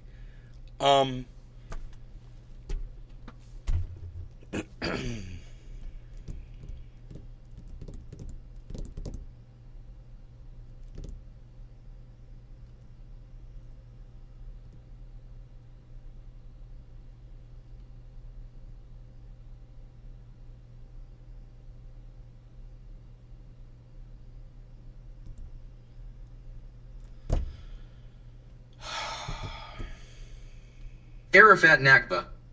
It's been a cold summer here.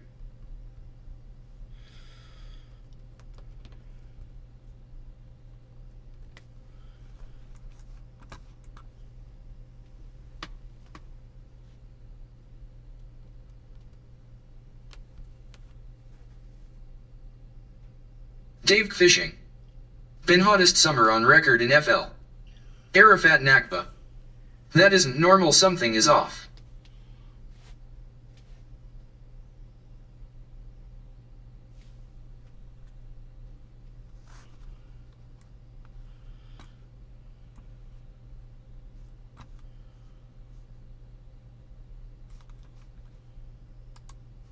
At the dawn of the 16th century, the Earth was cooling down. This period of global cooling was most likely caused by volcanic eruptions, shifts in oceanic currents, and orbital fluctuation. European rivers froze, and famines struck all over Asia. But in the 1600s, global temperatures dropped even further. I'll smoke to that, and this bro. time, it was caused by humans. I'm sorry, a memorial Specifically, it was bong driven by rip. the settler colonial violence that tore through the lives of millions of people indigenous to what we now call North America. The Great Dying.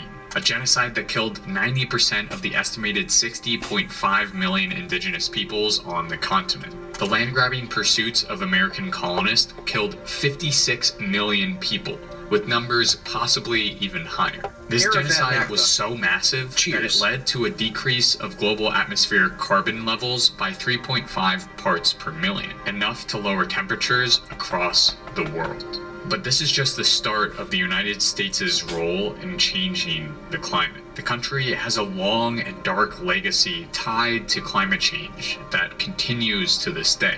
This is the story of how the United States caused and is still causing climate change. This video was made possible by the people who support me on Patreon. Get early access to all my videos by becoming an OCC Patreon supporter. When it comes to emissions, the United States is the undisputed champion. America is the largest historical emitter. Its cumulative emissions are almost double that of China's, a fact which often gets lost in comparisons of the two countries' current emissions rates. Yes, China is emitting more right now. But keep in mind that a lot of Chinese industrial pollution is driven by demand from the United States. There are also 4 times as many people using energy in China than in the United States. And because CO2 lingers in the atmosphere for up to 200 years, cumulative emissions are a much more effective tool to understand who is driving climate change. And it's undeniably the United States. Not only did the US nurture the oil industry into existence with tax credits, technological advancements, and ravenous capitalist consumption, but it's done so again with the natural gas industry in the early 2000s, helping to lock in a new form of fossil fuels for decades to come with extensive pipeline construction and government subsidies. In part, this was to quench America's insatiable thirst for fossil fuels and material goods. The US has one of of the highest CO2 emissions rates per capita in the world, a rate that is almost 3 times the global average. And the United States is the biggest producer and consumer of natural gas and oil, as well as home to the second largest fleet of coal factories. In short, the United States is responsible for an overwhelming share of cumulative emissions and is still sheltering fossil fuel industries that are at the root of the climate crisis. Bonsai House. Guess my CO2 tanks don't help. The United States has now committed to a 50 to 52% reduction of carbon emissions by 2030, which is certainly ambitious. But according to Climate Action Tracker, this reduction still falls almost 11 percentage points short of the emissions No longer cuts cannabis. needed to Cheers, stay Billy. below 1.5 degrees Deer Celsius Slayer, Bad before Blue Draws, not U.S. telling. electricity consumption and Dave overall emissions Fishing. levels are Cheers to all of you guys in the but chat. slowly. It's also the second biggest country in terms of renewable capacity, and infrastructure for clean energy does seem to be growing. But again, it's still too slow. Considering the 40 plus years of relative inaction since expert climate scientists warned of the threat of global warming, it's hard to imagine the United States cutting their emissions in half over the next 9 years. Cheers. Politicians like Democrat Joe Manchin, who are firmly in the pocket of big oil companies, Joe Manchin, I talk to his office every week. He is the kingmaker. and the 130 members of Congress who deny or doubt that the climate crisis even exists, continue to resist any of the actions necessary to reverse course, especially any climate action that might hinder a giant corporation's ability to make money by exploiting workers and natural resources. In short, before it even reaches its tentacles across the world, the American empire is responsible for far more than its fair share of emissions. And like its refusal to recognize its violent exploitation abroad, as we will see shortly, the ruling class of the United States refuses to recognize the harm caused by our use of fossil fuels as long as burning them is quote-unquote good for the economy, as in good for shareholders and executives at major fossil fuel corporations.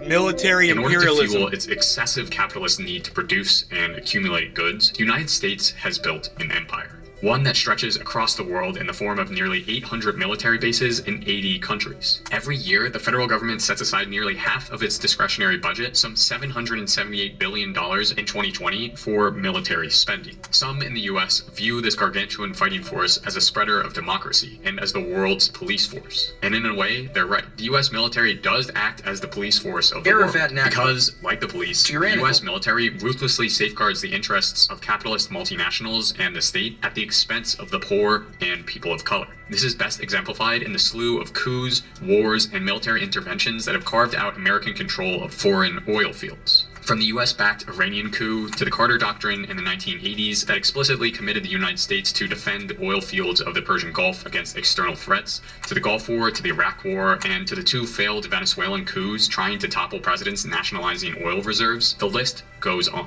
Not only do these imperialist attacks secure and subsidize the future of oil use in a time when we need to be doing the exact opposite, but they also destabilize regions so that they're even more vulnerable to the catastrophes made more extreme by the climate crisis. Iraq has been experiencing this reality firsthand. After almost 40 years of US-fueled conflicts, the people and landscapes of Iraq are bruised. Wetlands along the Tigris and Euphrates were purposefully drained in the 1990s as a method of retaliation against communities reliant on their biodiverse ecosystems. So by 2001, 90% of Iraqi marshlands disappeared. And provisional governments that have failed to provide robust support to the Iraqi people, decimated infrastructure, and schools have all made recovering from a multi-decade war much harder. And the climate crisis has just made that recovery even harder. Increased heat in Iraq means... And Joe Biden just opened up more drilling on 40% of wetlands around the United States. Increased dust storms and less arable lands. In FAO, arable land has decreased from 7.5 square kilometers to 3.7 square kilometers, while in Tikar it has dropped from 100 square kilometers to just 12.5 square kilometers, which means that Iraqi farmers who've tended to the land for generations are now being forced to find some other means of subsistence. الجفاف عن هذه المناطق يعني بمسافات كبيرة جدا، لذلك تشوف حتى أنه صارت هجرة In short, adapting to climate chaos is already difficult for those on the front lines. But the US has made it even harder by selfishly scorching the region in fire and fury to protect their oil interests. So, in a cruel twist of the knife, the US not only makes adapting to climate change more difficult in the regions they exploit, but they are the very ones fueling the fires of the climate crisis. Indeed, the Department of Defense is the single largest consumer of oil in the world. It has a bigger footprint than 140 countries. But military violence isn't the only tool the United States has used in its efforts to control global markets. Alongside the United States' military exploits, US-backed sanctions are wreaking havoc across the globe. War and sanctions are the 1-2 punch of US imperialism. Together, they work to bully any dissident or leftist governments from straying far from the United States' neoliberal agenda of material and labor exploitation of the global South to fuel the luxuries of the global North. US-backed economic sanctions impact nearly 1/3 of humanity in some 30 countries, and essentially work to starve countries into submission. In a world now experiencing an increasing number of crises, this is unethical and unjust. Guns and missiles might not be present, but sanctions still kill. In Cuba, COVID-19 has been exacerbated by the tightening of economic sanctions under the Trump regime. While in Yemen, under a US-backed Saudi blockade, over 20 million people are suffering from food insecurity, with 50,000 children dying of starvation in 2017. This, in a country expected to experience more climate change-driven droughts and heat waves. To compound the harm, the US is reluctant to shelter refugees or migrants.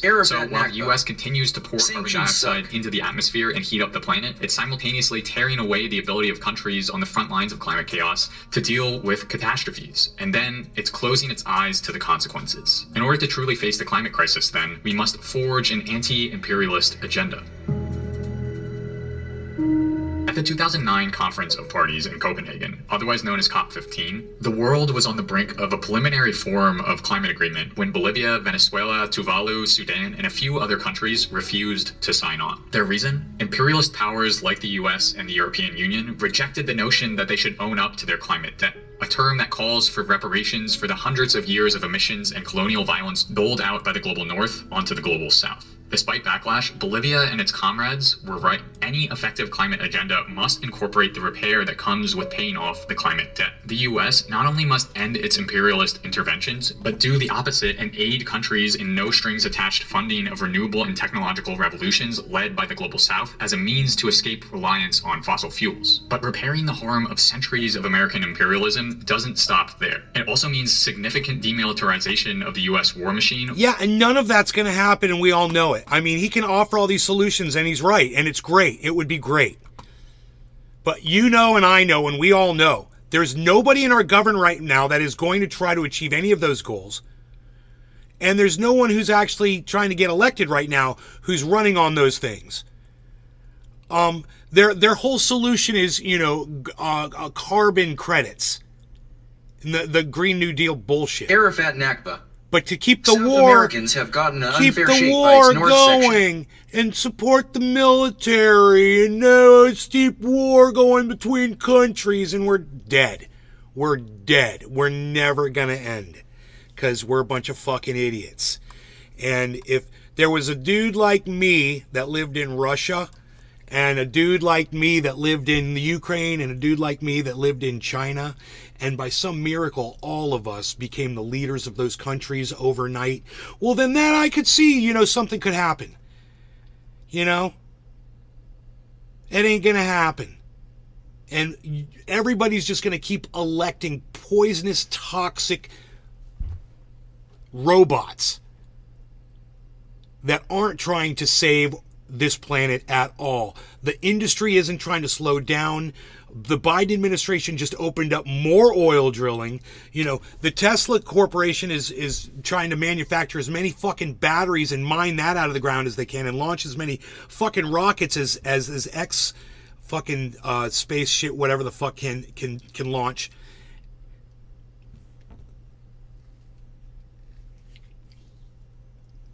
I'm glad I don't have kids, man. I got no guilt. No kids, no grandkids, man. No guilt.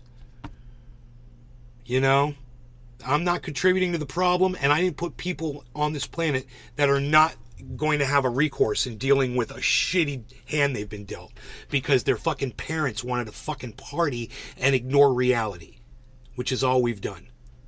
So kudos to us. We got to party. You know, you want to celebrate that.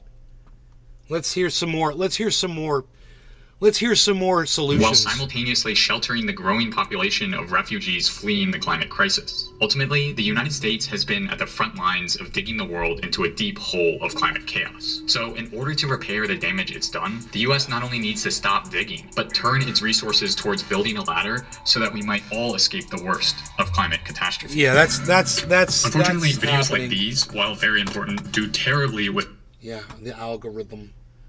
Yeah, I know. How many views did you get? Oh, you got fucking over 100,000 views. That's not bad. Ain't gonna make a change at all. How sure are climate scientists really? Huh. I'd like to see that too, but it's a long one.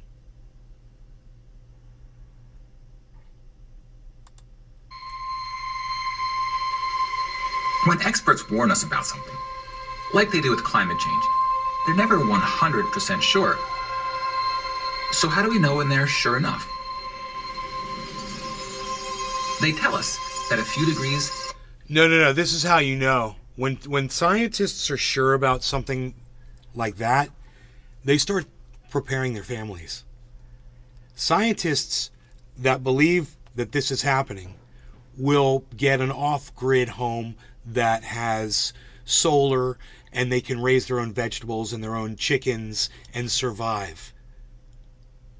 That's when you know that they're taking themselves and their science seriously. Can make a world of difference. 20,000 years ago, the Earth was about to come out of an ice age. Glacial ice, sometimes 2 miles thick, covered much of the northern No hemisphere. law regarding cannabis, everybody. Cheers. And all the chats. Josh G. Fat Blue Jaws, Deer Slayer, Air Fat Billy, Dave Kathishing. Not telling you. This bong's hitting really good. Really easily. Cheers. And Dave many of these Fishing. islands weren't islands at all. Scientists might also explain that some of the details may be a bit fuzzy. But they're still confident that, by and large, this is what our Earth was like. As the filmmaker, I don't entirely know how they know these things, or what makes them so sure. But that's okay, isn't it? To just report what the experts say? Well... So the doctor's in on a new study suggesting coffee could be the latest CNN report. In some fields of science, like nutrition, the warnings we've received from experts have been unclear. Concluded eating red meat may not be as bad as it's been. By now, we've been told so many conflicting things about which foods will make us live Chili longer, dog. get sick, or lose Hey, weight, Nay. that trust has eroded. As long as they were fortified with vitamins and minerals. Not anymore. Now we want people to eat the whole food. Now, some say Trendy journalists are to blame for reporting Cheers, health bro. studies without enough explanation about the underlying science. But scientists themselves have apparently been making mistakes determining how reliable their results are. Chili dog. Cheers. And it's not Cheers, just newscasters Chili and dog, nutritionists who Nick. struggle with uncertainty. We're learning that a significant number of experiments in psychology and some areas of medicine can't be replicated or verified because the researchers, in many cases, overstated the strength of their findings. Now, on one hand, climate science has a basis in so-called hard sciences, like geology and physics, which are less prone to replication problems than research about human behavior, sometimes called soft science or social science. You know what I like? I like global average temperature science. That's what I like. Just tell me how hot it's been, and then tell me how hot it was last year, and then tell me how hot it was the year before that. And then the average global temperature. That's all I want to know. I don't want anecdotal cities. I just want to know the global average. I want all those temperatures averaged together. I just want to see if there's any, I don't know, any kind of a trend that I might be able to follow. And as someone who's not a scientist, someone who can just do this, I can see the global average temperature has been doing nothing but rising. And Steven Crowder wants to talk about a 5-year pause. Arafat Nakba. On the hottest month. Forget the logic of the off-ID mansion. On the hottest, when I saw you made the trendy on the paint hottest oil, July I was like, of the damn, he's a hottest scientist. year on record, Steven Crowder makes a video claiming that there was a pause. On record. How funny is that? I'm smarter than Steven Crowder. And I don't psychologically or physically abuse my fucking wife. On the other hand, climate change is about humans, right? Might say something So about we him, need huh? both hard and soft sciences to understand it. Like maybe he Let's can't be explore this with trusted. some carbon arithmetic. Say we wanted to know how much carbon dioxide has been added to the atmosphere by humans. Well, we know how much fossil fuel has so far been burned. And we know how much CO2 will be Arafat produced Nakba. as a result. I would like to know so cheers. And we know deforestation releases additional CO2. But not all this extra carbon stayed in the atmosphere, because most of it got absorbed by the oceans and soils. Now there is some uncertainty surrounding these numbers, but ultimately we can check our math against air, water, and soil samples. Chili dog. Grounding I our just final saw answer in Crowder hard on and science couldn't take evidence. more than 2 minutes of that dude. But we see the science gets softer when we ask a different question. How much fossil fuel is left to economically mine and burn? The Arctic may hold a quarter of the Earth's undiscovered oil. Answering this requires making predictions about future discoveries. We got plenty. energy This is going to be markets, 100 years before it and whether starts countries even enact going policies that down. somehow So keep fossil fuels in the ground. it doesn't matter. We could stop it all tomorrow. We're not going to stop it all Categorizing the tomorrow. sciences, like with hard or soft, can be useful if it helps us identify what research is more trustworthy. Agriculture is going to keep agriculture in, man. How do you We're handle still figuring looking at out Dory how for more than widespread 5 it is minutes, man? and Wow. what can be done about it. It's a big, active topic of debate. But I'm interested in Dave how Fisher. journalists and people We like me wouldn't stop are it if supposed we to could. report on science given all these open questions. So here I'll share why I've come to believe that even when looking at climate research, the only way to learn how sure scientists are is to dig in a little and view their work with some healthy skepticism. So here we're looking at the Earth's temperature 20,000 years ago.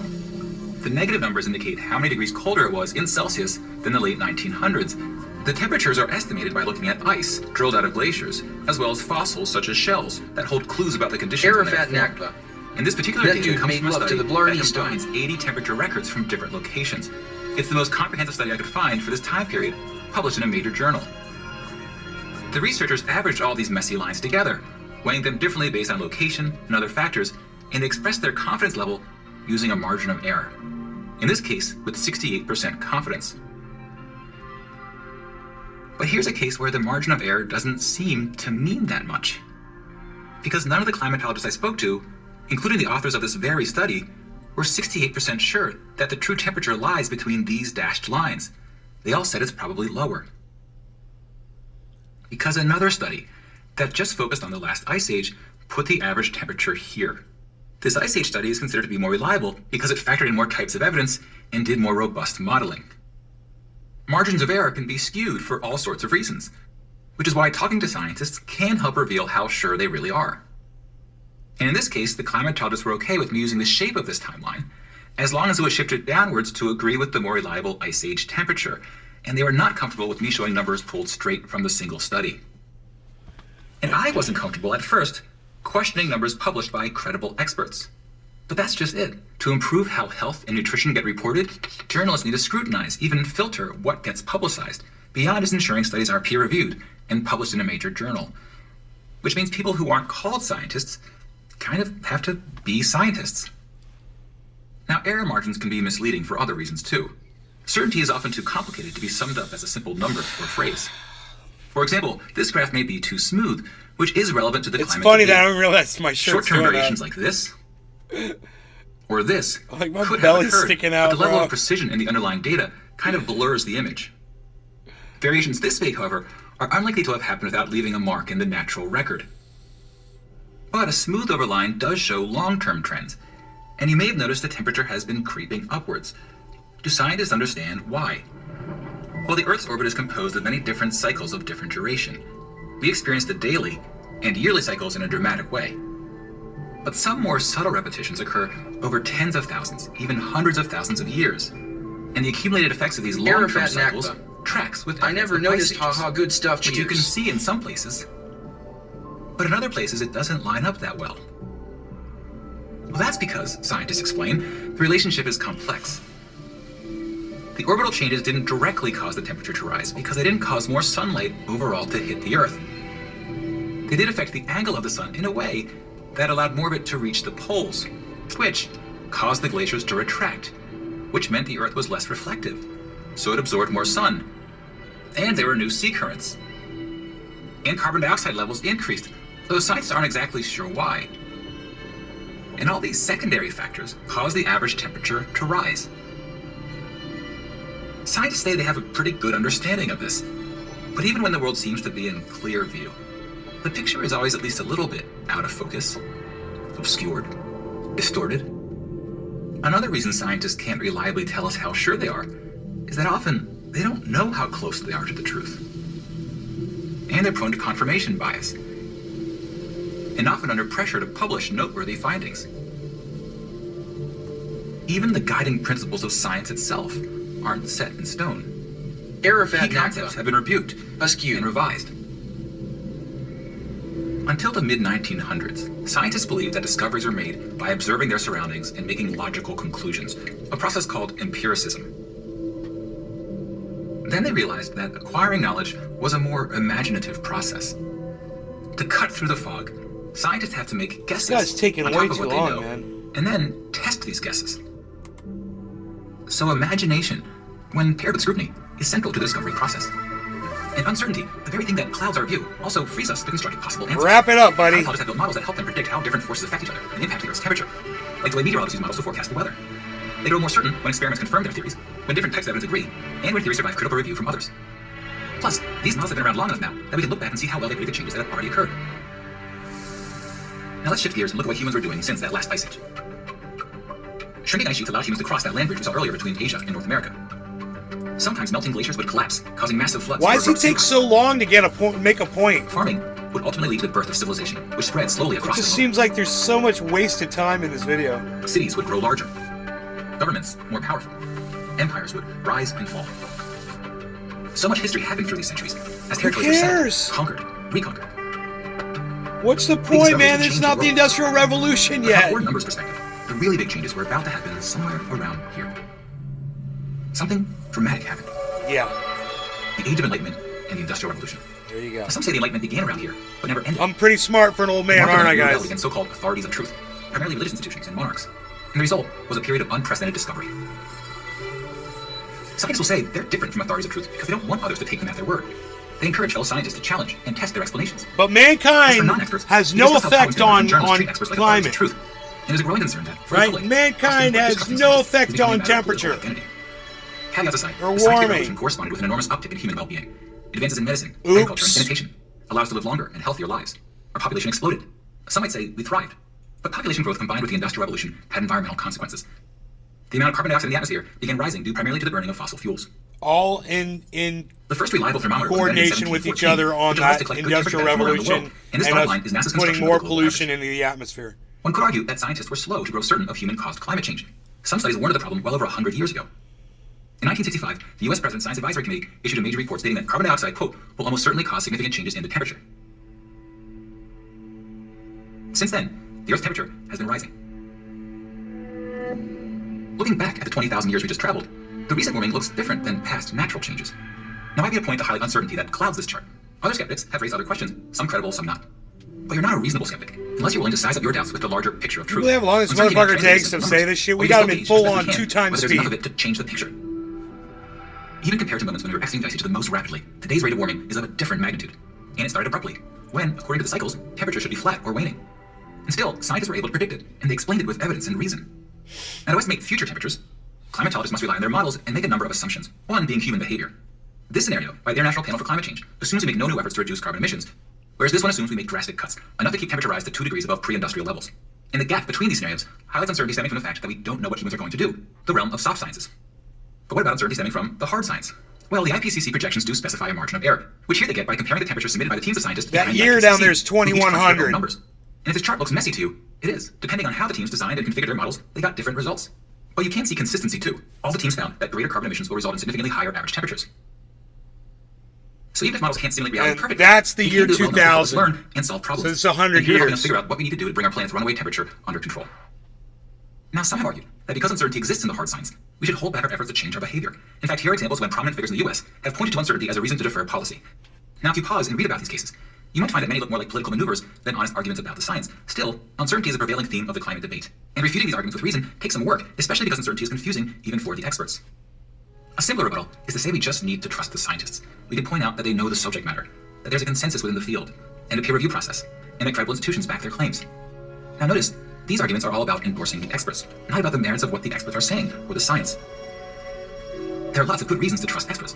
I mean, we have to. Our society functions thanks to specialized occupations. But when somebody questions whether a finding is true, saying trust the scientists is a problematic answer. Because we know individual scientists are fallible. I'll tell you what I'll fucking trust right here. I'm on a goddamn podcast, and I talk to people all around the world, and I ask them how the weather is all the time, and they tell me. You know, and I hear when people are fucking suffering.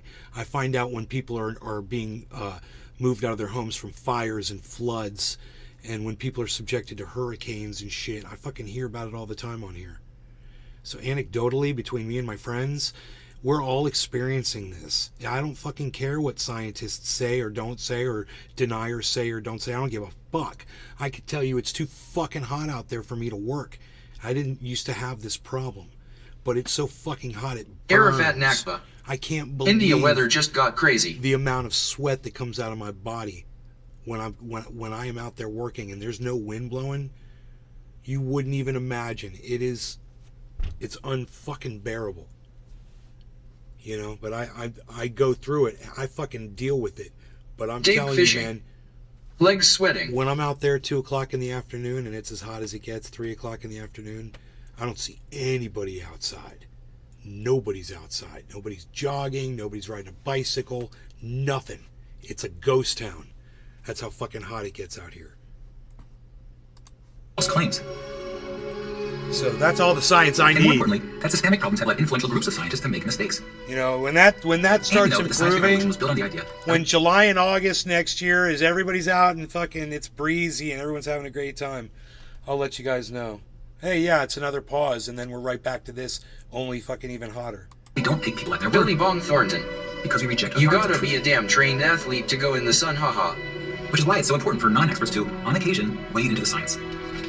Not with the aim of understanding an issue completely, that's impossible, but enough to understand Dave why, Fishing. say... That is facts no one outside 1 to 5. And a beautiful thing happens when we point out that scientists and their ideas are fallible. We're reminded that we can get better at science, and better at explaining science, and better at determining as a society when scientific claims can be believed with confidence, enough confidence to take action, as is clearly the case with the climate. Mind you, look at 2040. people with and without PhDs are prone to overconfidence when predicting human behavior. You guys, look at Arafat Nakba. Here's 2040. I melt in the sun like a vampire. Cheers. Look, guys, here's 2040 up here. That's fucking 2040, guys.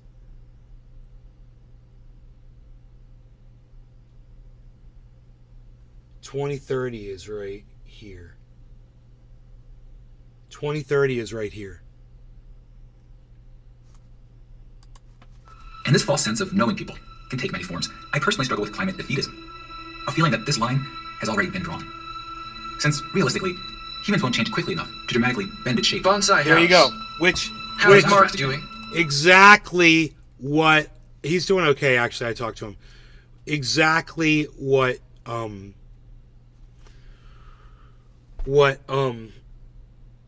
Thunderfoot said is there's no time to change. I mean, we can't prevent this from.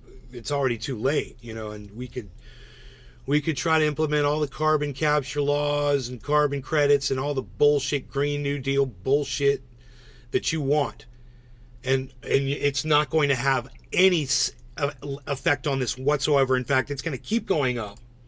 Efforts to fight climate change will only delay the inevitable.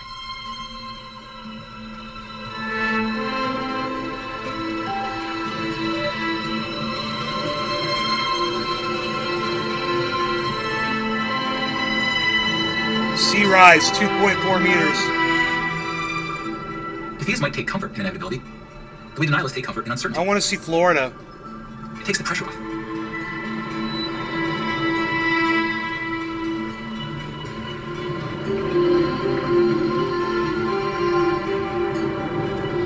Bonsai house. We defeatists may call ourselves realists. Mark isn't gay, Really, but he has something in common with gay dudes. And perhaps He has the same amount of sex with women. Scientists a century ago, the empiricists, were wrong about how discoveries were made. Dude, They there's didn't appreciate Florida. How important imagination is. How it allows us to reach I'm out. beachfront, and baby! those answers, even about things that were I'm true all freaking along. beachfront. Look at me. I'm freaking beachfront, So baby. imagination, I'm grounded in okay. hard science knowledge, can That's give us like an we're important good. in the future of our own In Orlando, we're 100 feet up. We're good. But to devise and then rally behind a good plan. Yes. And I mean, really believe that our future is. We're good. Dave Fishing. We're good. 20-minute drive to Beach Blue. I'm in the right place, baby.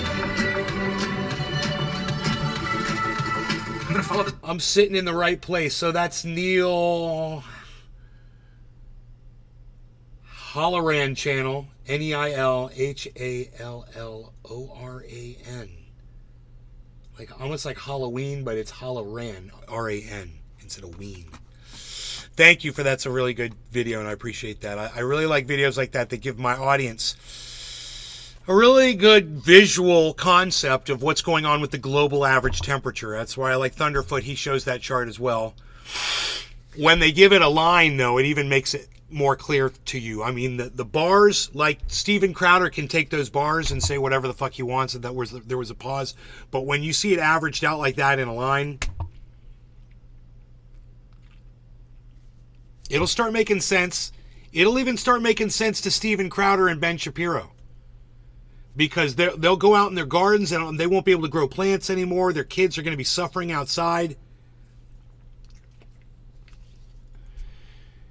You know, Steven Crowder won't be able to sit by his pool and enjoy a beer anymore. You know, because it'll be too fucking hot. He'll see, you know. That everybody's going to see. Start working towards mitigating that, guys. Everybody. That's what we've always talked about on the show, and I still support that. Give it a fighting chance. Don't be like my sister. Don't just say you're going to throw in the towel, guys. Please.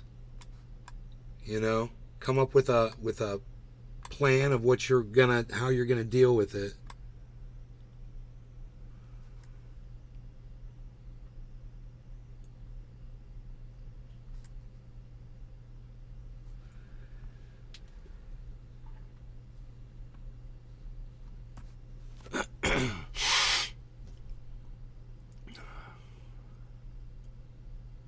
Arafat Nakba. Yeah, you gotta switch that with water, bro.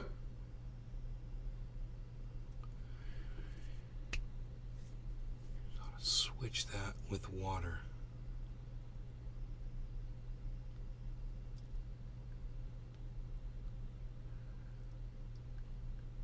I don't know what you mean by that.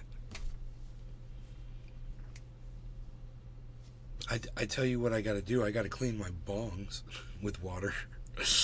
That they are so dirty. I don't see clean piece of glass. Oh, the skull bong. Arafat the skull Nakba. Bong. Shoe polish. Dude. It's almost clean. Arafat Nakba. Shoe. You guys remember this one?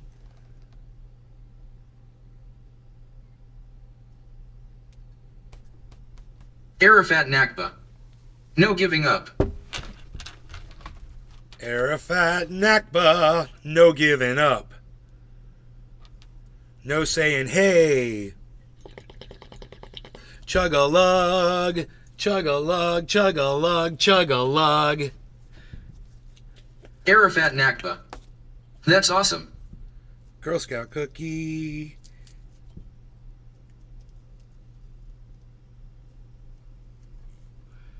Would you guys like me to play you some soothing adult contemporary music? Perhaps? A little adult contemporary, my specialty. Bonsai house. Actually, that's not true. I plopped champagne in my bong long ago. I feel that my specialty is grunge. I feel that that's my specialty when I play music. But I'm really good at rock. I'm okay at metal, and I think I've got a very nice niche with the adult contemporary. You know, not to be forgotten. I'm in there as well. I've got a good wide selection. No law regarding cannabis. Cheers, Bonsai House, Arafat Nakba. It's Josh G. Bad Bad Blue Draws, Deerslayer 1959. Hootenhell. Telling. No any Mudvayne. Dave Fishing. I do not know Mudvayne. Hoot and Howl. No law regarding cannabis. Cheers, everybody. And watch the skull as it fills and it turns white like a skull. Cheers.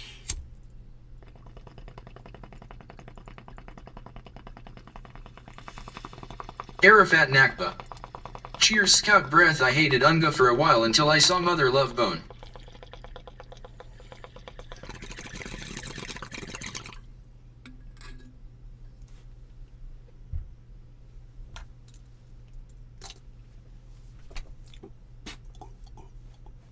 Chili dog. Cheers.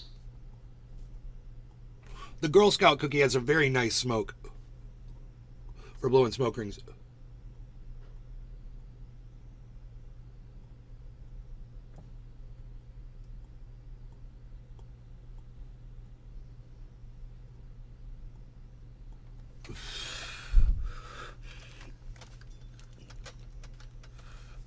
A little adult contemporary music. That's the money maker. That's what brings the tips in, you see. That and Freebird, because I live in Orlando.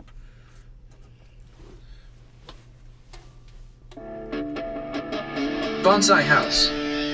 Thought of another name for that butter. Pee upon. You could say, pee upon my dabber, let me pee upon my dabber, W-Y pee upon. That's funny. Chili dog. It's funny. I keep lagging 15 to 20 seconds on chat.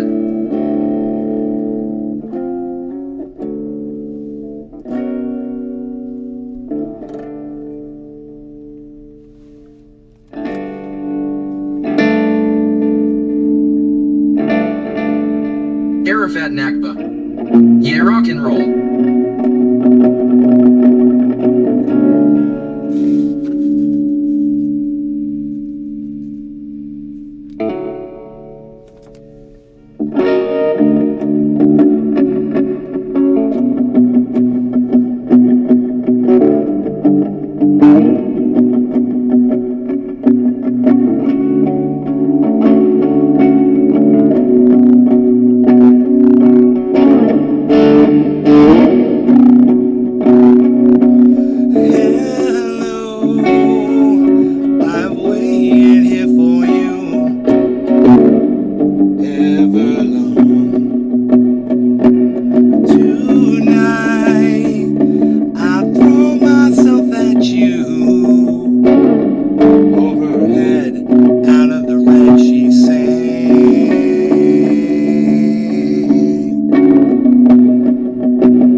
sound on.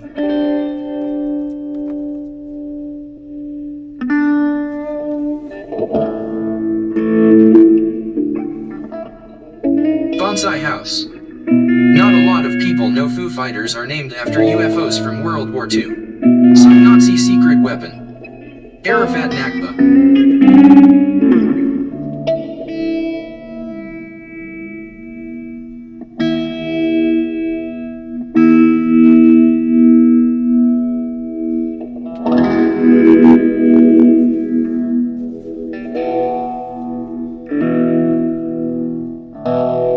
Arafat Nakba. Yes, yes, the bell. So weird. I don't know where it is. I'm turning every knob till I find it.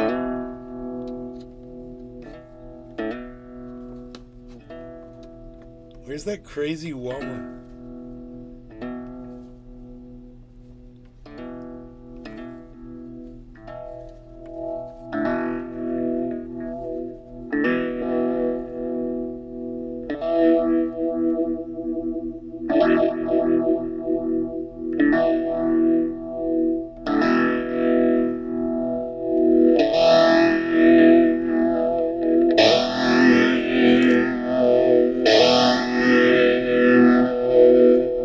I'm just having fun with these sounds.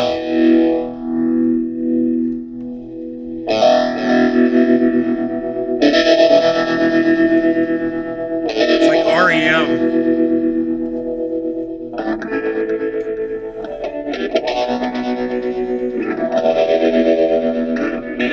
Calling out Radio Free Europe. Calling out Radio Arafat Nakba. That's like Frank Hansen's history.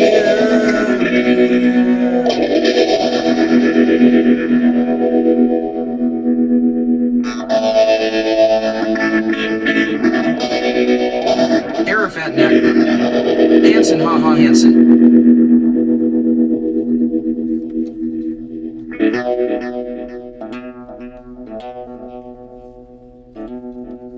I'm just turning all these knobs. I don't even know what I'm doing. And so if I was looking at them, I'd know exactly what to do.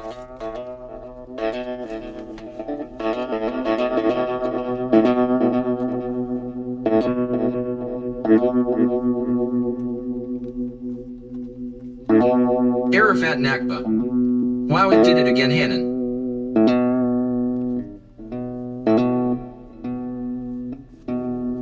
There, I got it now. I got it under control.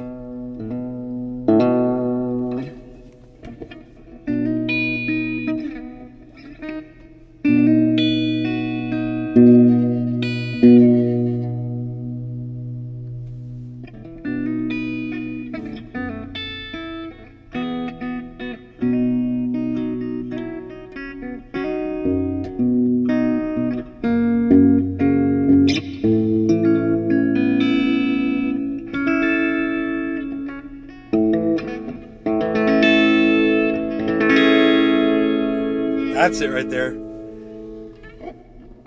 Just yesterday morning, they let me know you were gone. The Suzanne, the Black, Arafat Nakba. Sweet. Woke up this morning and I wrote down this song. I just can't remember who we sang it to.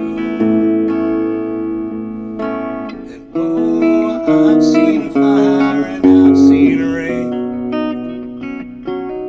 I've seen sunny days and I thought they'd never end. I've seen lonely times when I could not find a friend. But I'd always thought that I'd see you again. Been walking my mind to an easy time. I got my back turned towards the sun. Lord knows when the cold wind blows, it'll turn your head around. I spent hours of time on the telephone line, talking about things to come. Sweet dreams and flying machines.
seen sunny days and I thought they never end.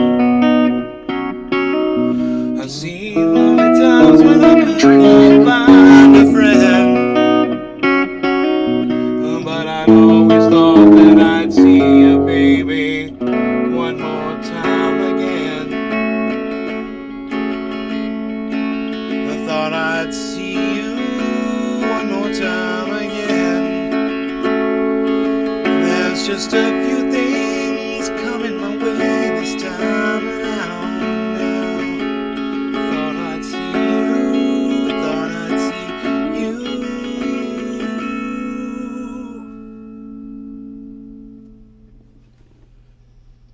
Look at my dog's just sitting here chilling, checking out the music.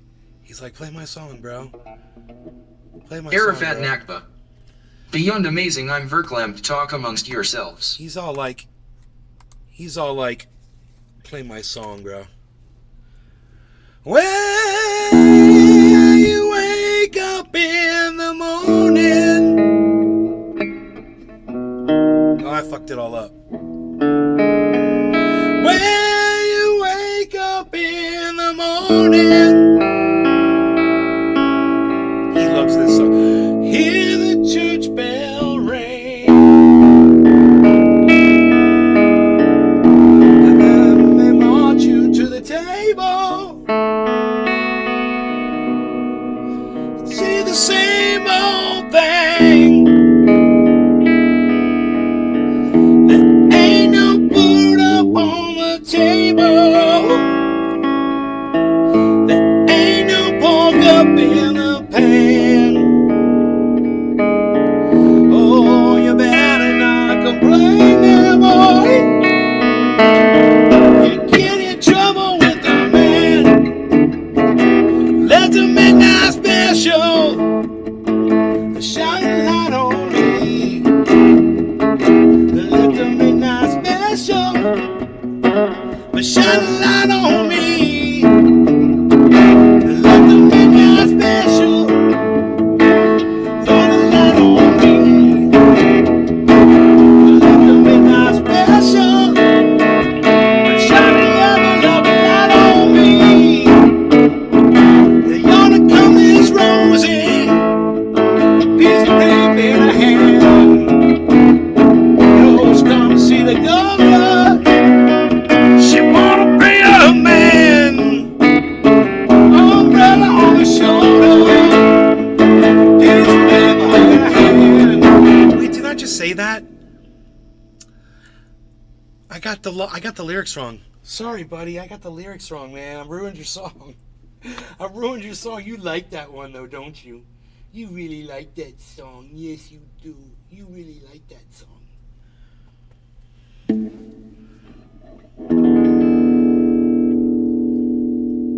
How's it go? Yonder come Miss Rosie. That's it. How in the world you know? By the way she wear an apron and the clothes she wore. Piece of paper, an umbrella on her shoulder. Not a piece of paper on her shoulder. Piece of paper in her hand. Nose come see the governor. She wanna be a man. Let the midnight special shine a light on me. Let the midnight special shine a light on me. Let the midnight special shine a light on me. Let the midnight special shine a ever-loving light on me. Bitcoin just dropped. Big time drop, just saying. If you're ever in Houston, some better do the right. Oh, you better not gamble. You better not bite at all. Or the sheriff will grab you. Them boys will take you down. Next thing you know,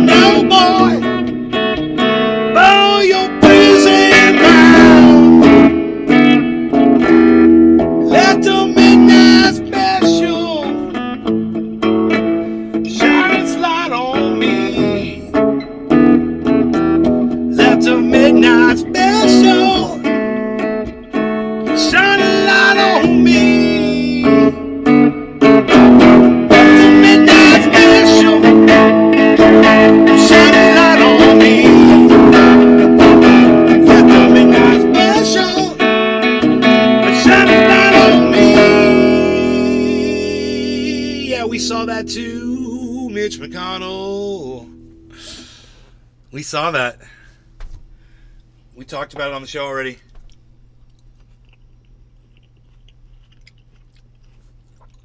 On this show.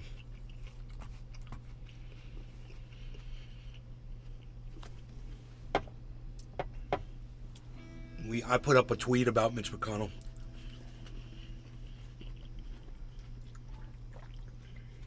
Rogie, that's his favorite song, man. He loves that song. He'll stop and he'll turn his head. It's like when Desperado comes on for that dude on Seinfeld.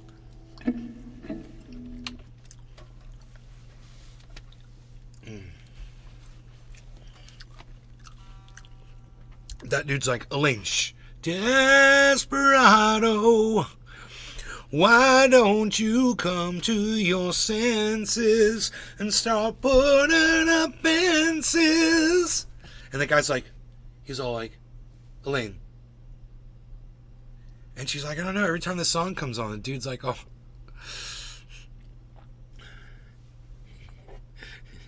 Gets all weird and sentimental and shit. What the fuck is all that supposed to be? I don't know, Elaine.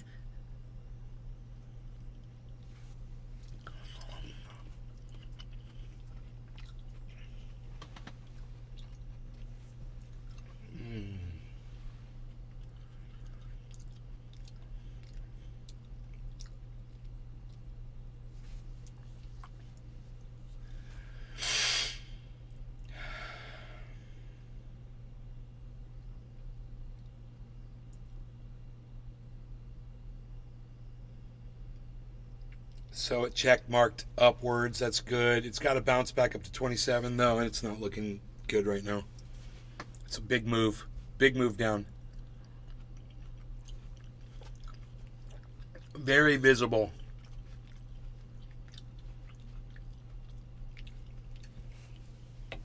I'm supposed to go to a doctor about my elbow. I haven't gone yet because I don't have insurance. Specialist. I don't know how much they charge. I gotta find out. It's painful and it sucks. You know, I'm trying to do these. I know about these exercises to stretch. I do this at night when I'm in bed. I take my wrists, you know, and I stretch this. You gotta stretch this muscle right here, and you gotta go like this too.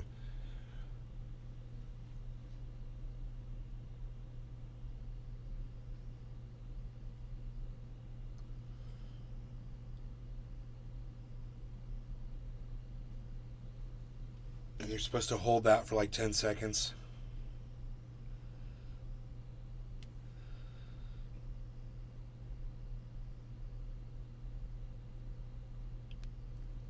Stretch out this muscle.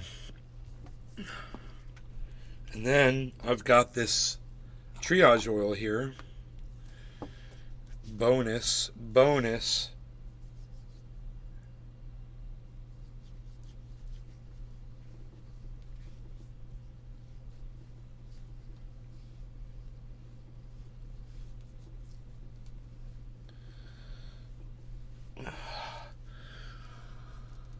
Oh man, dude, that's just crazy relief. Arthritis. Well, this is tennis elbow.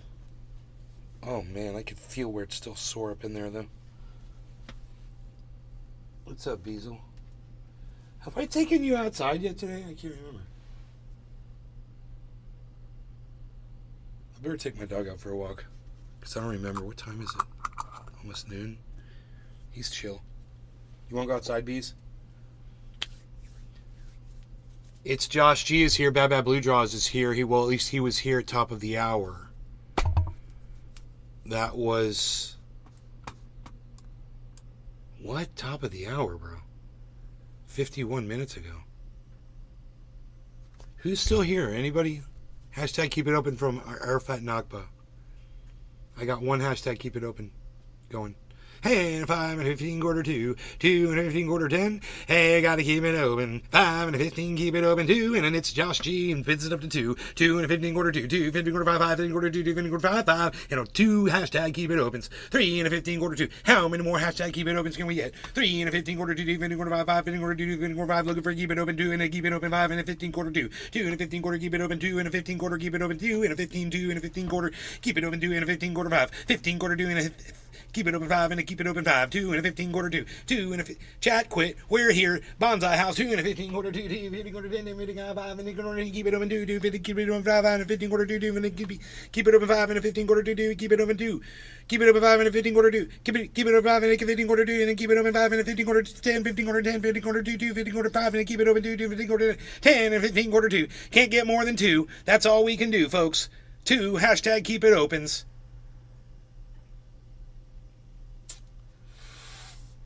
That's the stuff. Not enough.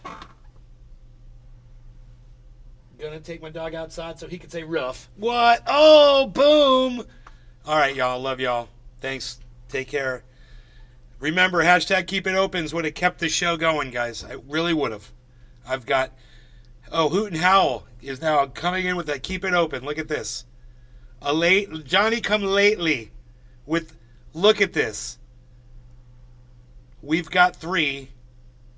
Better you than me. 5 and a 15 2. Wait, how many do we got? Nick gave me 2. So it's really only 3. Okay. Could have watched the crypto. I could have taken my dog out. You guys could put a video on for you guys. 10 and a 15 2, 2 and a 15 10 and a 15 quarter 5, 5 and a 15 5 and a 15 quarter 2. We lost the planet in 1979, basically. That was the last year we could have started to save the planet, I guess. That's what this one's about. This one's crazy.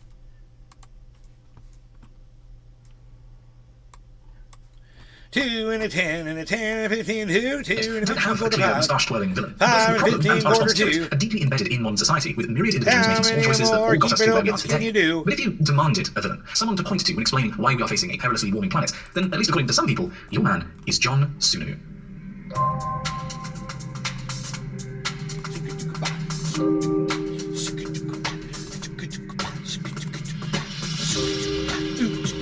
Trendy Nick. In a previous video, we discussed the long history of climate science, from the discovery of carbon dioxide in 1757 to the release of An Inconvenient Truth in 2006. Something that was very clear in that video was that the science of climate and how it changes over time was really well understood by the 1970s. Academics such as the giant Roger Revelle and the dedicated experimentalist Charles Keeling published reports on the threats of the planet rapidly warming due to a buildup of carbon dioxide in its atmosphere. So did scientists working in the fossil fuel industry. Humble Oil, the predecessor to Exxon, published work on carbon emissions changing the climate in 1957. But perhaps no one understood the science better than James Edward Hansen. Hansen came from a humble background in Iowa and fell in love with maths and physics at an early age. One night while observing a lunar eclipse, his observations were ruined by the moon being totally obscured by a dust cloud. A dust cloud that Hansen later identified came from the eruption of Mount Agung on the other side of the world, carried by an atmospheric current. From that point on, Hansen, under the tutelage of space scientist James Van Allen, became interested in planetary atmospheres, specifically Venus, and why it was so incredibly hot. He studied the physics of why planets are the temperatures they are, and the greenhouse effect, which we covered previously. When NASA expanded their study of the Earth's atmosphere, Hansen was brought on board to build computer models based on the physics he had studied. He became particularly interested in how the Earth's climate had changed over recent history, and what was causing it. He demonstrated that, according to the equations, while the majority of the warming trend was from increasing CO2, this wasn't enough to explain observed changes on its own. But if you took a simple computer model of the physics of the Earth's atmosphere and ocean and did anyone just feel time eruptions and added small changes in the sun's output, you got a pretty good explanation of changing temperatures. If you made the model a bit more complex, a bit more realistic, you got an even better result. As shown in the bottom right figure, science had a very good explanation for why the Earth was warming. While volcanoes and the sun were factors, Hansen had accounted for these and found that the warming was largely due to increasing concentrations of CO2 in the atmosphere, caused by humans burning fossil fuels. Hansen would present this science to some of the most powerful men and women in the world, but in the end, this figure would be used as a weapon, wielded in bad faith against Hansen and against science, and in the end, against the Earth. In 1979, Hansen dialed into a meeting in Cape Cod to discuss the changing climate. The meeting had been requested by President Carter in the aftermath of a government report that found atmospheric CO2 concentrations would double by 2035, and that the world would warm by between 2 and 3 degrees Celsius as a result. Carter wanted to know if other top scientists agreed with this finding. As such, climatology professor Jules Charney gathered together top minds, including Hansen, who over the course of several days concluded that depending on how sea ice responded to a planet with double the concentration of CO2, the Earth would warm on average by 3 degrees Celsius, with an error of 1.5 degrees by the way. The Charney report was a serious warning, and it sparked discussions at the highest level. So the following year, another meeting was called, this time in Florida, and this time involving scientists, but also economists, policy experts, and an expert from industry. Their goal was to provide the National Commission on Air Quality with policy recommendations to prevent this global warming from taking place. What could the government do to fix this problem? The conversation was pragmatic. Everyone was on the same page with the science and agreed that this was a political problem now. But as politicians concern themselves with problems as long as their term length, never more than a few years, the scientists would have to take the lead in making recommendations for long-term policy. They agreed that some kind of international treaty would be necessary to limit the accumulation of CO2 in the atmosphere. While the USA was the largest emitter of CO2, action in isolation wouldn't accomplish much. But if the USA demonstrated leadership and took action first, perhaps the rest of the world would follow, and maybe an international agreement would too. Henry Shaw, the representative from Exxon, counselled that a transition period would be necessary, with the world gradually stopping the burning of fossil fuels and starting to use renewable energy instead. Anne-Marie Crocetti, a public health scholar from the National Commission on Air Quality, summarised the consensus opinion as, "We've got ourselves a bunch of experts, and by God, they all endorse this point of view and think it's very important. They have disagreements about the details of this and that, but they feel that it behooves us to intervene at this point and try to prevent it." Yet, on the final day of the conference, when all these experts sat down to agree on a statement to prevent it, they ran into a problem. In the first paragraph, describing that climatic changes were likely to occur, there were differences of opinion. "Will occur," proposed John Lauman, the Stanford engineer. "What about the words highly likely to occur?" asked Anthony Scoville from the House Science Committee. "Almost sure," said David Rose, the nuclear engineer from MIT. "Almost surely," said Lauman. "Perhaps you can use will occur," said another, "and quantify the changes." "When they start to quantify the changes," said Lauman, "I can't make such a statement. Changes of an as yet of a little understood or extremely likely to occur. Surely to occur." This went on for hours. The group never made it to policy recommendations. They never even made it to the second paragraph of their statement. The political problem remained open. And then, 4 days after the meeting ended, President Reagan was elected.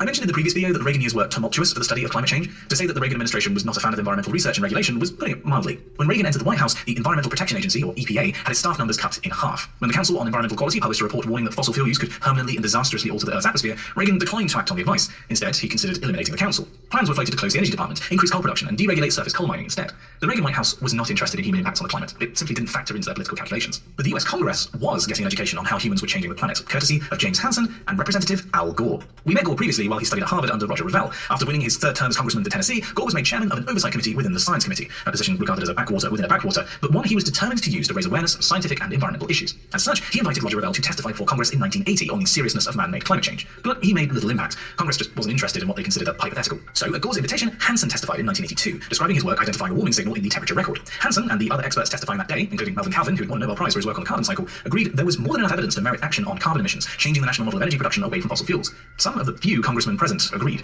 When asked by a representative when such action would need to take place, Hansen simply said, "Very soon." Calvin said it was useless waiting for stronger evidence of warming. Quote, "It is already later than you think." But while Hansen was building momentum and changing the first few minds in the US Congress, the White House was unmoved. In fact, in 1983, it doubled down on its position, and it did so thanks to a new comprehensive report titled Changing Climate. This new report was the result of the 1978 Climate Act, signed by previous President Carter. Part of the act stipulated that a committee should be put together to comprehensively investigate how changing carbon dioxide levels would affect the climate. The head of this committee was to be Bill Nierenberg.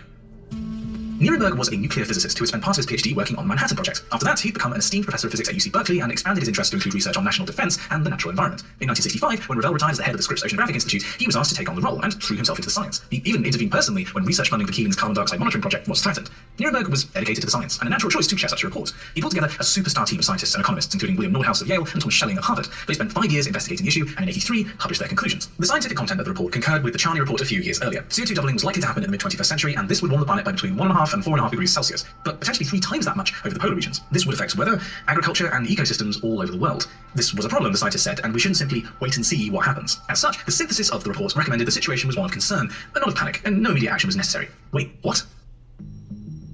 You see, the report contained 5 chapters written by scientists and 2 written by economists. The 5 scientific chapters lined up with the Charney reports and other academic papers. The 2 economic chapters approached the problem from a different angle. They assumed that any serious impacts of climate change were so far into the future as to be discountable. That is to say, $1 today is worth more than $1 tomorrow, and a lot more than $1 in a century, so you could discount costs far into the future. Nordhaus wrote that while the obvious solution in the present was a carbon tax, this would be hard to implement and thus not worth doing. Schelling suggested that adapting to a changing climate and treating the symptoms next century would be cheaper and easier than addressing the root cause. No regulatory policy could possibly succeed, so climate change is what we should expect. I'm sure I don't need to point out this is a self-fulfilling prophecy. To quote Naomi Oreskes and Eric Conway, writing much later in Merchants of Doubt, this was like suggesting that researchers shouldn't try to cure cancer because that would be too expensive. And in any case, people in the future might decide that dying from cancer is not so bad. In fact, I just want to read a brief quote from Schelling, which I found particularly telling of his economic approach. He wrote, "Today, little of our gross domestic product is produced outdoors, and therefore little is susceptible to climate. Agriculture and forestry are less than 3% of total output, and little else is much affected. Even if agricultural productivity declined by a third over the next half-century, the per capita GNP we might have achieved by 2050, we'd still achieve in 2051. Considering that agricultural productivity in most parts of the world continues to improve, and that many crops may benefit directly from enhanced photosynthesis due to increased carbon dioxide," side note, this is absolutely not true, I made a whole video about it, "it is not at all certain that the net impact on agriculture will be negative or much noticed in the developed world." This statement seems remarkably naive today. If Schelling had talked to pretty much any historian about past climatic changes and their impacts, or considered anywhere other than America, or given any value to biodiversity, or geopolitical impacts of less food being available, he would have known that this was hopelessly narrow-minded. A warming climate doesn't just affect GNP, it doesn't just affect the developed world, and it certainly doesn't just affect humans.